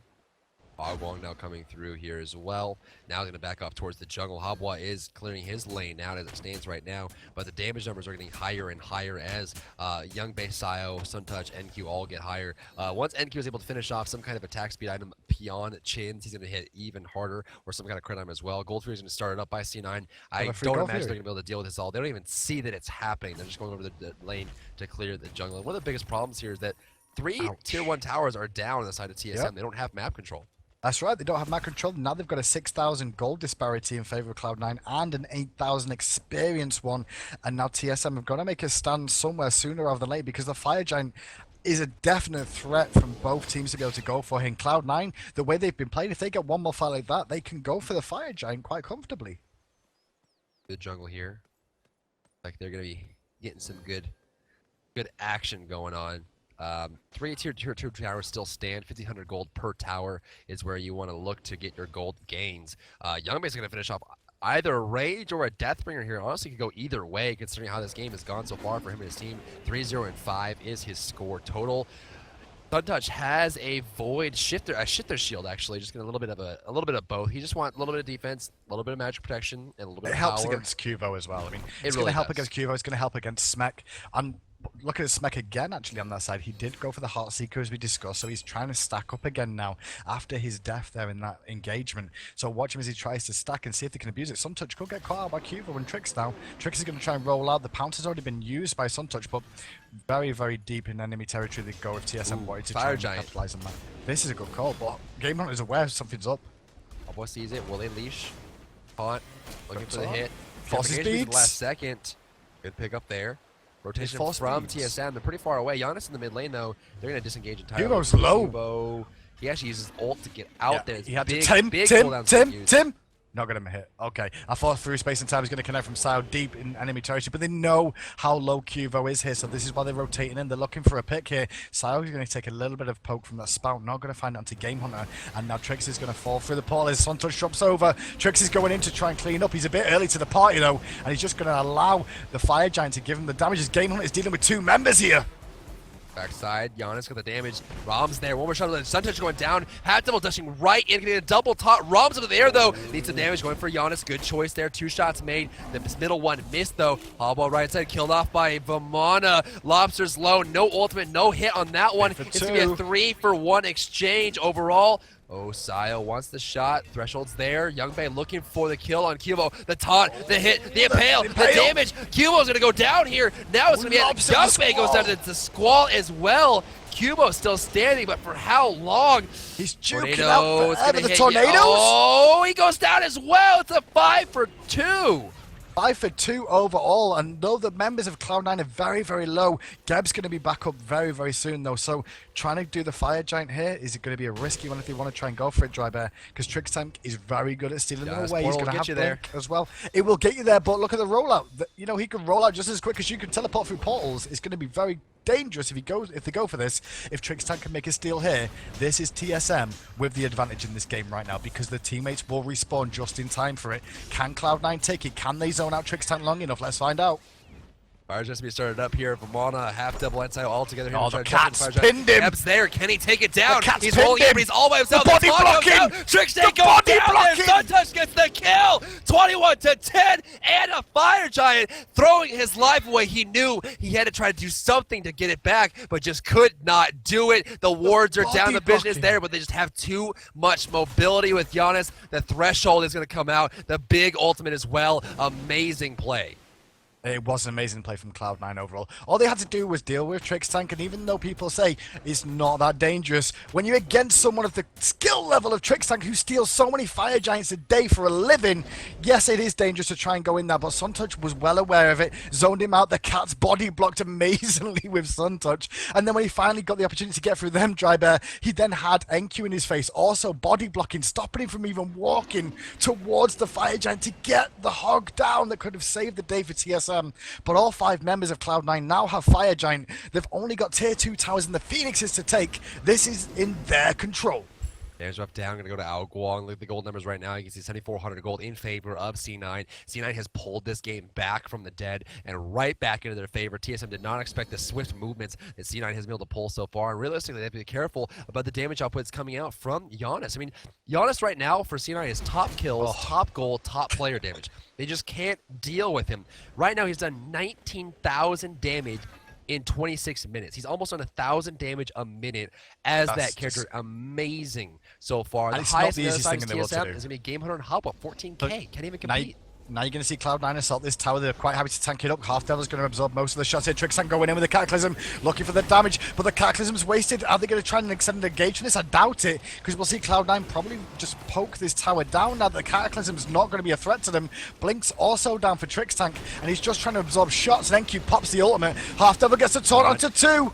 What's it gonna go? Nados, Trix taking the backside, surrounded, nowhere to go. Impale pushes him forward, though. There's a good help from the wet paper coming through. On top, Giannis is there to try to recover. Trix Tank should go back to the base and heal back up. The Fire Giant buff is still in their favor. They go right back. They're gonna portal over and go straight to the Gold Fury. Another good call. Yeah, go for the Gold Fury. Don't bite off more than you can chew at the moment. They're in control, as we said.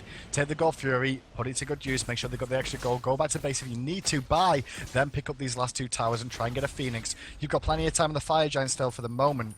It's up to them what they choose to do here. Do they need to go back? No, it looks like they're going to go straight for another tower.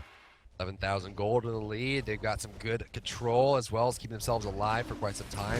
All they have to do is going to get taunt. If it's a 2-3 person taunt with an unstable vortex, they can kill instantly 1 or 2 people. And that's what C9 is looking for. They have the gold lead. They have the Fire Giant buff, making them do even more damage. Penetration is available for Sayo.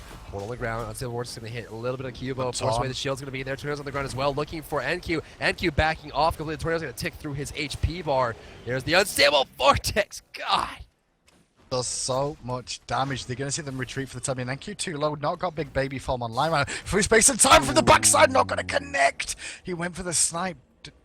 He went for the snipe for the big play, and it would have been amazing if he landed that and killed a couple of people, but not this time round. Sayo actually misses one of those ultimates, which would have been targeted perfectly. Cloud9 retreat to base, buy up some items, get the HP's bars back online one more time, and then we'll see the Salt continue as the Fire Giant is still on them for the time being. It will be expiring soon, though.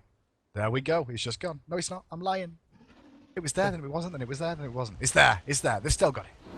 Game Hunter actually went for Ethereal Staff here to start. A lot of HP, a lot of mana, a lot of control, a lot of damage as well. Right side Cubo is going to be pushing this lane, get as much gold and experience as he possibly can. Trying to clear the gap. I mean, right now there's still 10,700 gold behind. The experience is absolutely huge, 15k. But at the same point, I mean, get to the point where everyone's going to start hitting level 20. It's not going to matter as much. There's already 520s in the game, 2 level 19s, level 17, level 16. Realistically, the biggest problem is Cubo is just very far behind. She should come out here. Rom ultimately going to do a lot of damage to force him back. Tornado is going to be on the ground, but they just can't seem to find the picks.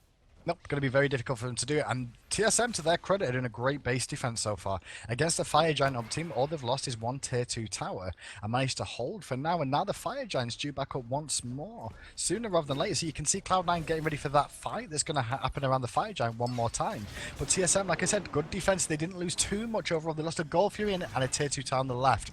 It's not the worst thing in the world against the Fire Giant Ob team, driver. Flail coming out from Cubo. Jump down on top of Suntouch. Looking at the Fire Giant's going to be responding shortly. Trix Tank's going to jump on. If they get the kill on Trix Tank, that's huge for them. Popping the shield, staying alive. Going ham on Sayo. One smack. There's the cast. There's the damage. Goes up into the air, possibly. Oh, no. He's pinned. He doesn't have it. He's caught. Look for the kill. There's the shockwave from Geb, slowing him down, but Smek wants to fight. NQ wants the Trix damage. is in trouble. Trix is in trouble. Trix Tank goes down. Algol will through here. Gonna hit a bunch for damage there. On top. Oh my god! Gets erased by Unstable Vortex. And then there's only 3 players standing for TSM. Half double goes down to Cubo on the backside, trying to follow up here on Giannis. Unstable Vortex going to do some damage, but not as much as you'd expect. Yeah, Cubo actually dealt really well with that. He took Sayo out of that fight immediately. Sayo did end up coming back into it, but Cubo's pretty healthy right now. Fire Giant has spawned, but neither team has their Guardian online. So when we look down the list, do we see any Hog 3s on either side? We do. No, we don't actually at the moment. So Cubo's going to get caught in mid by the Impale from Young Bay, and there's a quick pickup. So it becomes a very good fight for C9 now, overall. Rom going to the jungle here. Nothing really to farm up. The damage buff is gone. On her is going to just do Fire Giant. Nope. Okay. Young Bay's out. He's like, very low mana. Nah. no. Oh, but in response, Smek's like, well, I'll do it. I've got the mana to do this overall. I can solo this, no problem. Smek's going to tank this up with the help of Lobster. They know this is going on, right? They're sat on a ward. Yeah, they're sat on a ward. Space and Tim from the backside. Sao's coming in. He's looking to clean up. He's looking for the roll. He's already been used. But the damage from Smek is amazing. He has to use his portal to get away. And his beast. Trickstack's going to keep going. Trix is going to chase this down. All he needs to do is just get in range for an auto attack. That's it. They use Cataclysm. Oh, it's a boom to your face, says Trickstank. Sao goes down. Overextended. Meanwhile on the backside, Suntouch dealing with Smek. Or at least trying to. TSM's hold on for now. They're still in this one. I'll go into the jungle. Looking for that Fire Giant rotation. Of course, 1 player down is a great pickup for TSM. 5 players still standing for them. And the biggest thing is that Sao is going to be the one for it. He's where their damage is coming from on the side of C9, waiting for that opportunity to kind of just get rid of him, and then they're going to jump in and try to get some kills. Now, Vamana's pretty tanky. Athena's pretty tanky, but they could definitely pick off Bastet. They could definitely pick up Yumbe. Look at the gold numbers. Bastet actually isn't really that far ahead. Neither is NQ, and they're not much gold as you expect, but far enough ahead. Look at the damage good they need. Call, TSM. Good call. Just push down middle. They got an opportunity by picking up Sao. They took from an objective with it, and that's what you need to do is get these objectives back. They're going to rotate around to Fire Giant now and start with the Siege Ward. Sorry, the Sentry Ward, just clearing out all the presence of mind. They're just going to do this with all the ward cover that the Cloud9 have here. This is very aggressive. They need to watch themselves overall because, you know, Cloud9 are not weak in this situation at all, but they're ahead on experience, they're ahead on gold, which means they've got more items overall and more levels. Giannis going to ult. Where's that Giannis ult? Is he going to try and go for it? Looks like he is. There's one. We'll look for it. Kill on Sunder's backside. Sunder's by himself. Nowhere to go. Yes, Kill from Lobster. Giannis is going to come through. He's not going to hit anyone. Right side. Kibo forced away. Romano wants it to slow the knockup. There's the ultimate. Keep it in place. Oh, not going to hit anyone. Half doubles there. Walking through a tornado. The shell comes out. Desert Fury looking for Kibo. Can't find him. Space and Tim just get it, but there goes the flail. Cubo's out of the fight, looking for Young Man. Cataclysm, damage, each of him by his times, but how much time does he really need at this point? Giannis is back in the fight. Tornado, go there goes the water cannon, taking him out. Looking for half double to take him out. This could be a free Fire Giant for TSM. It could well be. Half Devil's having to back away here, as is Sao. They're the only 2 members of remaining for Cloud9 right now. Smek is online, as is Trickstack. Trickstack's going to go back to base very quickly and heal himself back up. But there's no way Cloud9 can do this. There still is a way for TSM to, but can they risk it? That's the question. Sao's just doing too much damage, I feel, for them to try and attempt it, Drybear. Yeah, running up the center. Towers are down. Look at the gold numbers. You can see still about 9,200 gold in favor of C9. TSM is working real hard. They're working real hard to see if they can actually take this out, but they just can't really seem to bring it back. I feel like TSM came in this week. After last week, they were all so disappointed. And they even said on Twitter and things they were salty after the defeat they suffered last week to Cloud9 in the last game. And I can understand that. It makes perfect sense. But for them to have a sub and have that happen, that makes perfect sense. This week, though, they've come out for blood. They really want to fight Cloud9 and they really want to give it their all. And you can see that in this game. They've got a massive disparity, but they're holding on. They just defended their tier 2 tower against a full Fire Giant up team, Drybear, when half the people on their team didn't have ultimates available, and did a great job of it, and now they're contesting the Fire Giant and just want to fight from behind. I was going to be running up. Rom on the right side is clearing this out. Hobwa's coming through as well. Ward's on the ground. But almost full build for a lot of players here. Yep, getting there. No one in the game has full build just yet, but they're getting very close. Smek actually pretty close as well, even though he is on TSM and performing very effectively. Gold Fury, sorry, the Fire Giant is started up here by TSM. C9 is in the area trying to contest. Well, we're going to watch the positioning from both teams because at the moment Cloud9 is split on 2 sides. Half Devil going to go in and taunt onto Game Hunter. Great shield from Trix though, but I think Beads was used then at the same time, so that was a waste of the Beads I feel from Game Hunter.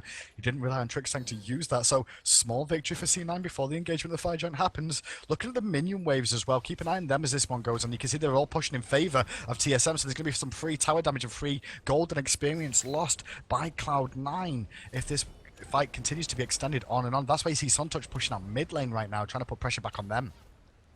There's the hits. Unstable Vortex coming through here. Looking for the Fire Giant initiation. This is very much touch and go. This is a lot of hurry up and wait for them. They have to make sure that this is perfect. So the gold, the Fire Giant is going to be started up here. Got in early. C9 Trix is going to go in there. Barrage. A lot of damage. Trying to buy some time for his team to get in there. Shells up. Going in and crushing. A wave comes through. Game Hunter's in trouble. Caught by himself. He's going to go down instantly to the crushing. Actually, to the Unstable Vortex there. Oh, kill on Suntouch to the backside. Cubo is committing. Trix gets the Cataclysm out. Vomana wants to go straight for Cubo. There goes Lobster. Lobster. Lobster's in the air to defend him. The slow comes out. He's got so many Youngbae flames in his smack. body. Enku gonna go down here in the backside. Cubo still alive, looking for Hasdevil. Gonna find it. TSM gets a 4-for-2 exchange, looking for Youngbae. Can they find it? They need to be careful because Youngbae is very, very healthy right now. He's got Dev's gloves on land. They're trying to burst him down. Jumps over the top, looking for the damage, but no. Cubo friend says no. He hits him with the sickle. The Hooters special sickle comes out, and TSM pick up a deicide, and now they can look for the fire giant because the respawns, Dry Bear, are over 30 seconds. 36.5 minutes into this match. A 5-for-2 exchange in favor of TSM. Looks like they're going to be bringing it back. 7,800 gold left. They may want to rush over and just do the fire giant. They have time to do it. They're going to get over there as fast as they possibly can. The towers is a big wealth of gold for them. Currently, there's going to be about 5,000 gold in tower gold just sitting up there, and that would tie the game up if they're able to clear that out completely. So definitely a big opportunity for them. Once they get those towers down, this game could be completely even, especially with this fire giant buff they're about to receive. Bassett's alive. Giannis is alive. Possibly looking to use that, use through Space and Tim to get them over there. There goes the Space and Tim coming on out. Portal coming through is going to hit no one. Fire giant is complete. They're a little bit late to the party. Late to the party indeed. 28-21 now. TSM still at a deficit. Look at the screen, guys. Look at the graphs. 7,000 lead for Cloud9. Still 11,000 experience lead as well. Experience won't matter that much now, Dry Bear, though, because everyone's pretty much level 20. But the gold will make a difference still because people are still trying to finish off their builds. But as these fights have developed, we can see TSM are starting to come out on top.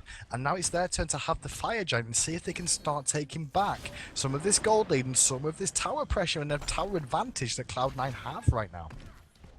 Damage buff out of Spawn. Gonna go to Giannis. Always a great choice to put it to Giannis. No full builds just yet. Still waiting. Actually, full build there on Smek.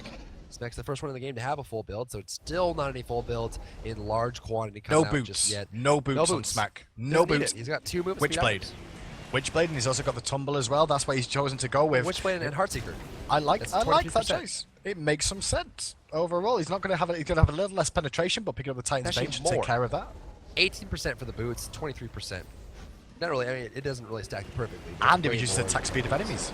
I mean, throw that in as well, some extra physical power. NQ could be in a bit of trouble here. He's going to get engaged on with Trix Tank over the top. Astral Barrage from on the backside from Smek, doing some nice chunky damage. Sio's having to back out of this one. NQ's very low. Half Devil on the front line. He's slowly getting chipped down as well as Suntouch throws down the cats to try and delay this as Half Devil gets a 3-man taunt. But are they going to get anything out of it? That's the question. It doesn't look like it's Half Devil's dying within an inch of his life. Good gap. Drake Saints low. There's the bullet baby up there on top. Big baby coming out. Algor ultimate gonna come through. Gonna hit. No. Oh, and Wait for Sio! the Sio shot. Not really getting damage off on that one. Algor gonna picked up immediately. Looking for Smek. The taunt mid roll. The taunt mid roll forces Smek to stand still and gets eradicated. C9 takes out a 2-for-0 exchange. Now Sio are going to go, Sio and the rest of C9 going to go aggressive. Sio spins himself over the threshold, looking for game on it with the crushing wave. Does connect on Sio, but he goes down as well. And now the respawns are so long, Cloud9 could get a Phoenix off this one. They could actually even end the game. They're going for Cuba Fred though. They're going to keep the pressure onto him. The bleed is applied, but Trix Tank is there. He's got a shield available. Knockupon are going to hit Suntouch just to delay it for now. They're desperate for this kill drive, but they could go for a Phoenix instead. Cats come out, taking the tower, buying some time, giving some space. Tower's gonna go down. Here's your tower, taunt on Cubo. Shield comes out, the taunt's gonna come down. There's a stun on the ground as well. Enki's gonna get stunned here in place of the Phoenix. Damage coming out here. There goes the creeping curse. Slow him down. Half Devil wants some damage here on the Phoenix. The Phoenix could be free for them. They're fighting for it so hard. Half Devil drops low. NQ drops low. The ultimate comes down. Good cataclysm, but not enough time to clear the path, gets out the distance. And there goes NQ getting out of the fight. Looking for Sun Touch. Wants it. Sickle. Taunt was huge. Half Devil buys time. Gets enough. Looks like Sun Touch will be escaping, but can Youngbae? Bay's in trouble now because he's already used his leap and now he's had the Slickle in his back as well as the tether. The stun lands, double kill for Cuvo, and now it's all back again. I mean, Cloud9 did a great defense there, Dry Bear. They fought a whole Fire Giant team. They defended their Phoenix, pushed back on them, got a tier 2 tower in response, but there's still a couple of members with the Fire Giant. It's going to be a long respawn time now, and now we're going to get into this game once again of who's going to make the mistake that's going to give the other team the opportunity to go for the kill. Back and forth, back and forth, back and forth. Eventually, this gold will mean nothing. The experience already means nothing. Nothing is on the line, and a lot is being played for here as these players are coming out as strong as they possibly can. Drake's taking the mid lane, gonna push them back. Here's this whole team on the left side. Will push up towards this Phoenix yet again. This is the action that caused them to lose that last team fight, and they're gonna go for it one more time. One more time, they're going to look for the pressure down this left-hand lane, looking for the Phoenix. As 3 members group mid, and Trixie's going to tank up this middle tier 2 tower here. He's going to get the rotation in from his team, and they'll bring this tower down as well. I don't think Cloud9 are going to be in a position to defend this. No, they're not. They're going to just back away. But Fire Giant up next, and that's exactly where TSM are heading over to now. Looks like they're going to start getting the wall placements in position right now. Maybe even rotate for the tier 2 if they wish, but no, going to back to base, buy up any last items, get some sentry wards going, and also make sure they've got those pots on as well. You can even see Lobster picking up 4 multi-potions on the way back just so he can sustain even more. He wants it in the Sentry Ward. I mean, realistically, you have to put so much effort and so much mind power and so much passion into your Sentry Wards. That's what causes the game to change. You want to make sure that you're not only providing vision for your team, but also removing vision from the enemy team, especially when you're behind like TSM is right now. They need this Fire Giant, they need it bad. They need lots of Sentry Wards to clear out the area, and if there's no vision for C9, they stand a much better chance. 3 Witchblades on the side of TSM, just really trying to focus on the attack speed coming out from Cloud9. So it's trying to shut down Suntouch and Youngbei more than anybody else. Obviously, it will influence NQ a little bit as well in that, but that's been the main focus. And Sayo still top of the graphs for kills, gold, and damage on his team. Sayo's going to make a big play here once again. He did it last week, Drybear. Can he do it again? Because right now, TSM are looking to assault this Fire Giant down very, very quickly. Hard damage coming through here. Shockwave coming out. Hog, they get it. TSM's got the Fire Giant. And now they're looking for Assault. Cuvo going to continue the pressure onto Half Devil. Half Devil caught out of position. Suntouch gets the bleed, pounces away. Trixtank still rolling in, looking for a Cataclysm if he can find it. They've got an opportunity here. He's actually just zoning and tanking. This is a good call. Don't go too deep. Take the tower down. Now look to the Phoenix's, Drybear. Now look for the game-winning play because you're up against Cloud9. These are some of the best base defense team in the game. Can they defend it one more time against a Fire Giant up TSM? We'll find out. Oh, gonna come out from Athena pretty shortly here. While watching that initiation, Phoenix is under pressure on Civil Vortex. There's a ton to Trix tank. My God, that ability. Now, to be fair, that was a Soul Reaver hit, so that actually did a little bit more damage on the top end. Surprisingly enough to see, Sayo actually went for Soul Reaver before Book. They're just gonna get harassed here. So just jumping over the wall. NQ, Half Devil, Youngbei, Saya all standing still. Sometimes goes back to the base. Looks like they go by or possibly just heal back up after the harassment comes through. Keep an eye on Saya. Odds is there, but wow. Keep an eye on Sayo. Look where he positions. He's going to mid to look for a portal around the back and try and get the damage off and get out again. So you just watch his position. He's going to get poked by Game Hunter. Game Hunter was well aware what was going on. Now the assault's going on. Suntouch going in. Cuvo Fred's going ham onto NQ in the back line and forcing him out of this fight overall. Game Hunter gets a nice spot onto Sayo. Sayo has the combat blink away. So TSM might finally get a Phoenix. Dropping low here. Gotta get it. C9's gonna back off here. Half Devil dropping low. NQ getting low as well. The crits are coming out. NQ dropping very, very low. Fastest in the fight, but where did he go? Needs to jump back. Gets pogged. No. Can he find it? So touches back in. He's on a ward. He's on a ward. He's on a ward. Oh, Squall. NATO. Does he have it? He's got it. He's got it, and I think that's Suntouch dead there. I don't think he's going to get away. Pounce into the area of Game Hunter, who's just going to eat him. Middle Phoenix down. NQ's very low. No baby alive. And Game Hunter, he hits him with a crushing wave. Sayo picks up Lobster, though. Sayo gets a double. Space and time. Is it going to be used? He's already on cooldown, but he's going to land a nice Vortex onto Cuba Fred, forcing away TSM. But the damage has been done right now. Sayo's trying to make it happen and trying to keep the pressure on, but I don't think he can chase any more right now, Drybear. The damage was really done already by TSM. 2 Phoenixes get dropped, and 3 members still with the Fire Giant. They got it cleared out. They know it's a dire situation. Except you saw Trix Tank there actually try to clear out one of those wards, realizing that Sayo was on his way over, decided, hey, I'm not going to be part of this anymore, and just decided to back away, letting that ward stand even next to a Sentry Ward. He'll come back and get it later. Look at the atomization. You can see more people getting full builds. We've got Suntouch, NQ, Youngbei, Sayo, Smek, Cuvo, Trix Tank, all at full builds right now. Looks like full build just completed there for Suntouch, it looks like. And one more build left on Half Devil. Crossway, Game Hunter, and Lobster still left to finish off their build. But yeah, pretty much everyone's full build. At this point in the game, the goal really doesn't mean anything. And realistically, it's tied. I mean, it's tied gold, so really it doesn't mean even more. Towers are all down. 1 Phoenix on the left side there for C9, and it's on the opposite side of the Fire Giant, so it's a little bit more beneficial. But again, 2 Phoenixes down is hard to control. It is very difficult. You've got to have two people dealing with the waves, or one going backwards and forwards. And if he does that, then he's not going to be able to get involved in the fight. And when you look at the team composition from them, only Sayo is the one that can really do that and go over that side. Or Half Devil, of all people, could split off, but then they're not going to have that front line taunt if in case TSM get caught out of position. So they're going to have to make sure they push these waves out before TSM look for the assault. But TSM, knowing this, are going to continue to push these lanes in, Drybed, to make sure that this siege on this last Phoenix is very, very strong, as the whole team of TSM will group left eventually. Lanes being pushed up as well. They don't really have to push anything right now. They can be very cautious, very careful, step forward with brevity, and make sure that the only time they fight is when they're going to get something for it. They know the Phoenixes are there. Let the Phoenix mainstream. You can see there's a full wave of Phoenix mains on the right side, just kind of right in. Mid lane's coming in as well. They don't really have to pressure anything too heavily. They just have to be present so that C9 feels the heat and has to worry about where they put themselves. That's right.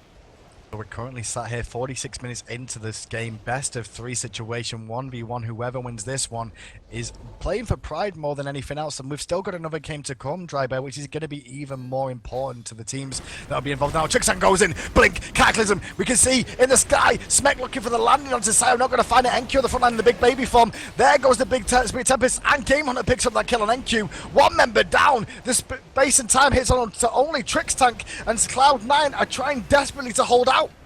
Wow, that's still Vortex hitting Trixie for a ton there. Oh, in the backside half double go down to the back fight as well. The cats are there. They go on Trix Tank, got the bubble, got the shield, got the bulwark up as well. Huge clear there. Looking for some kind of push here. That's going to be on the right side. It's going to be a 2 versus 5 defense. No fire giant is there, but not necessary. Looking for the kill on Titan. The damage is going to come out here. Sayo's going to go in the fight as well as Sun Touch. Not going to be enough though. They can't defend themselves against the onslaught that is TSM. The match is over. Best of 3 completed. TSM is the victor, and they win a small boast in pride, knowing that they have locked in first place for the last EU regional qualifier for the Smite World Championship leading up in 2014. There will be no more EU regional qualifiers in 2014. They won the last one. I mean, the one thing to say about that, this is the reason, guys, that Cloud9 and TSM are the top 2 teams in EU right now. And this is why everyone expects these guys to be the ones that we're going to make it through straight away. They've been fantastic all the way through. It's been great to watch them. TSM, the victors today, Drybear, but overall, the real victors are EU in general, because our ridiculous player pool is so strong right now. And I'm so pleased that we've got so much talent in EU. Honestly, I can't wait to get to the finals with teams like this and destroy North America, destroy Brazil, and destroy the Chinese. It's going to be great. Wow. I love being EU. That's all I'm saying. Wow. I'm saying on that note, ladies and now. gentlemen, since today is technically concluded, but not really. We're going to be hopping the next match is going to be SK Gaming versus i5. They got to fight it out to see who's going to win it out. Because i5 was unable to place higher than 4th seed, they are now tied in seeding points for 4th slot. They're looking to see who's going to make it to the EU regional and see who's going to fight for $50,000 and make it automatically into the Smite Pro League. Will it be i5? Will it be SK Gaming? This is a grudge match to see who's going to be the one to make that 4th lead. This is a tiebreaker match. They're so close in skill. We're going to cut to a brief break, and we'll be right back to see who is the victor.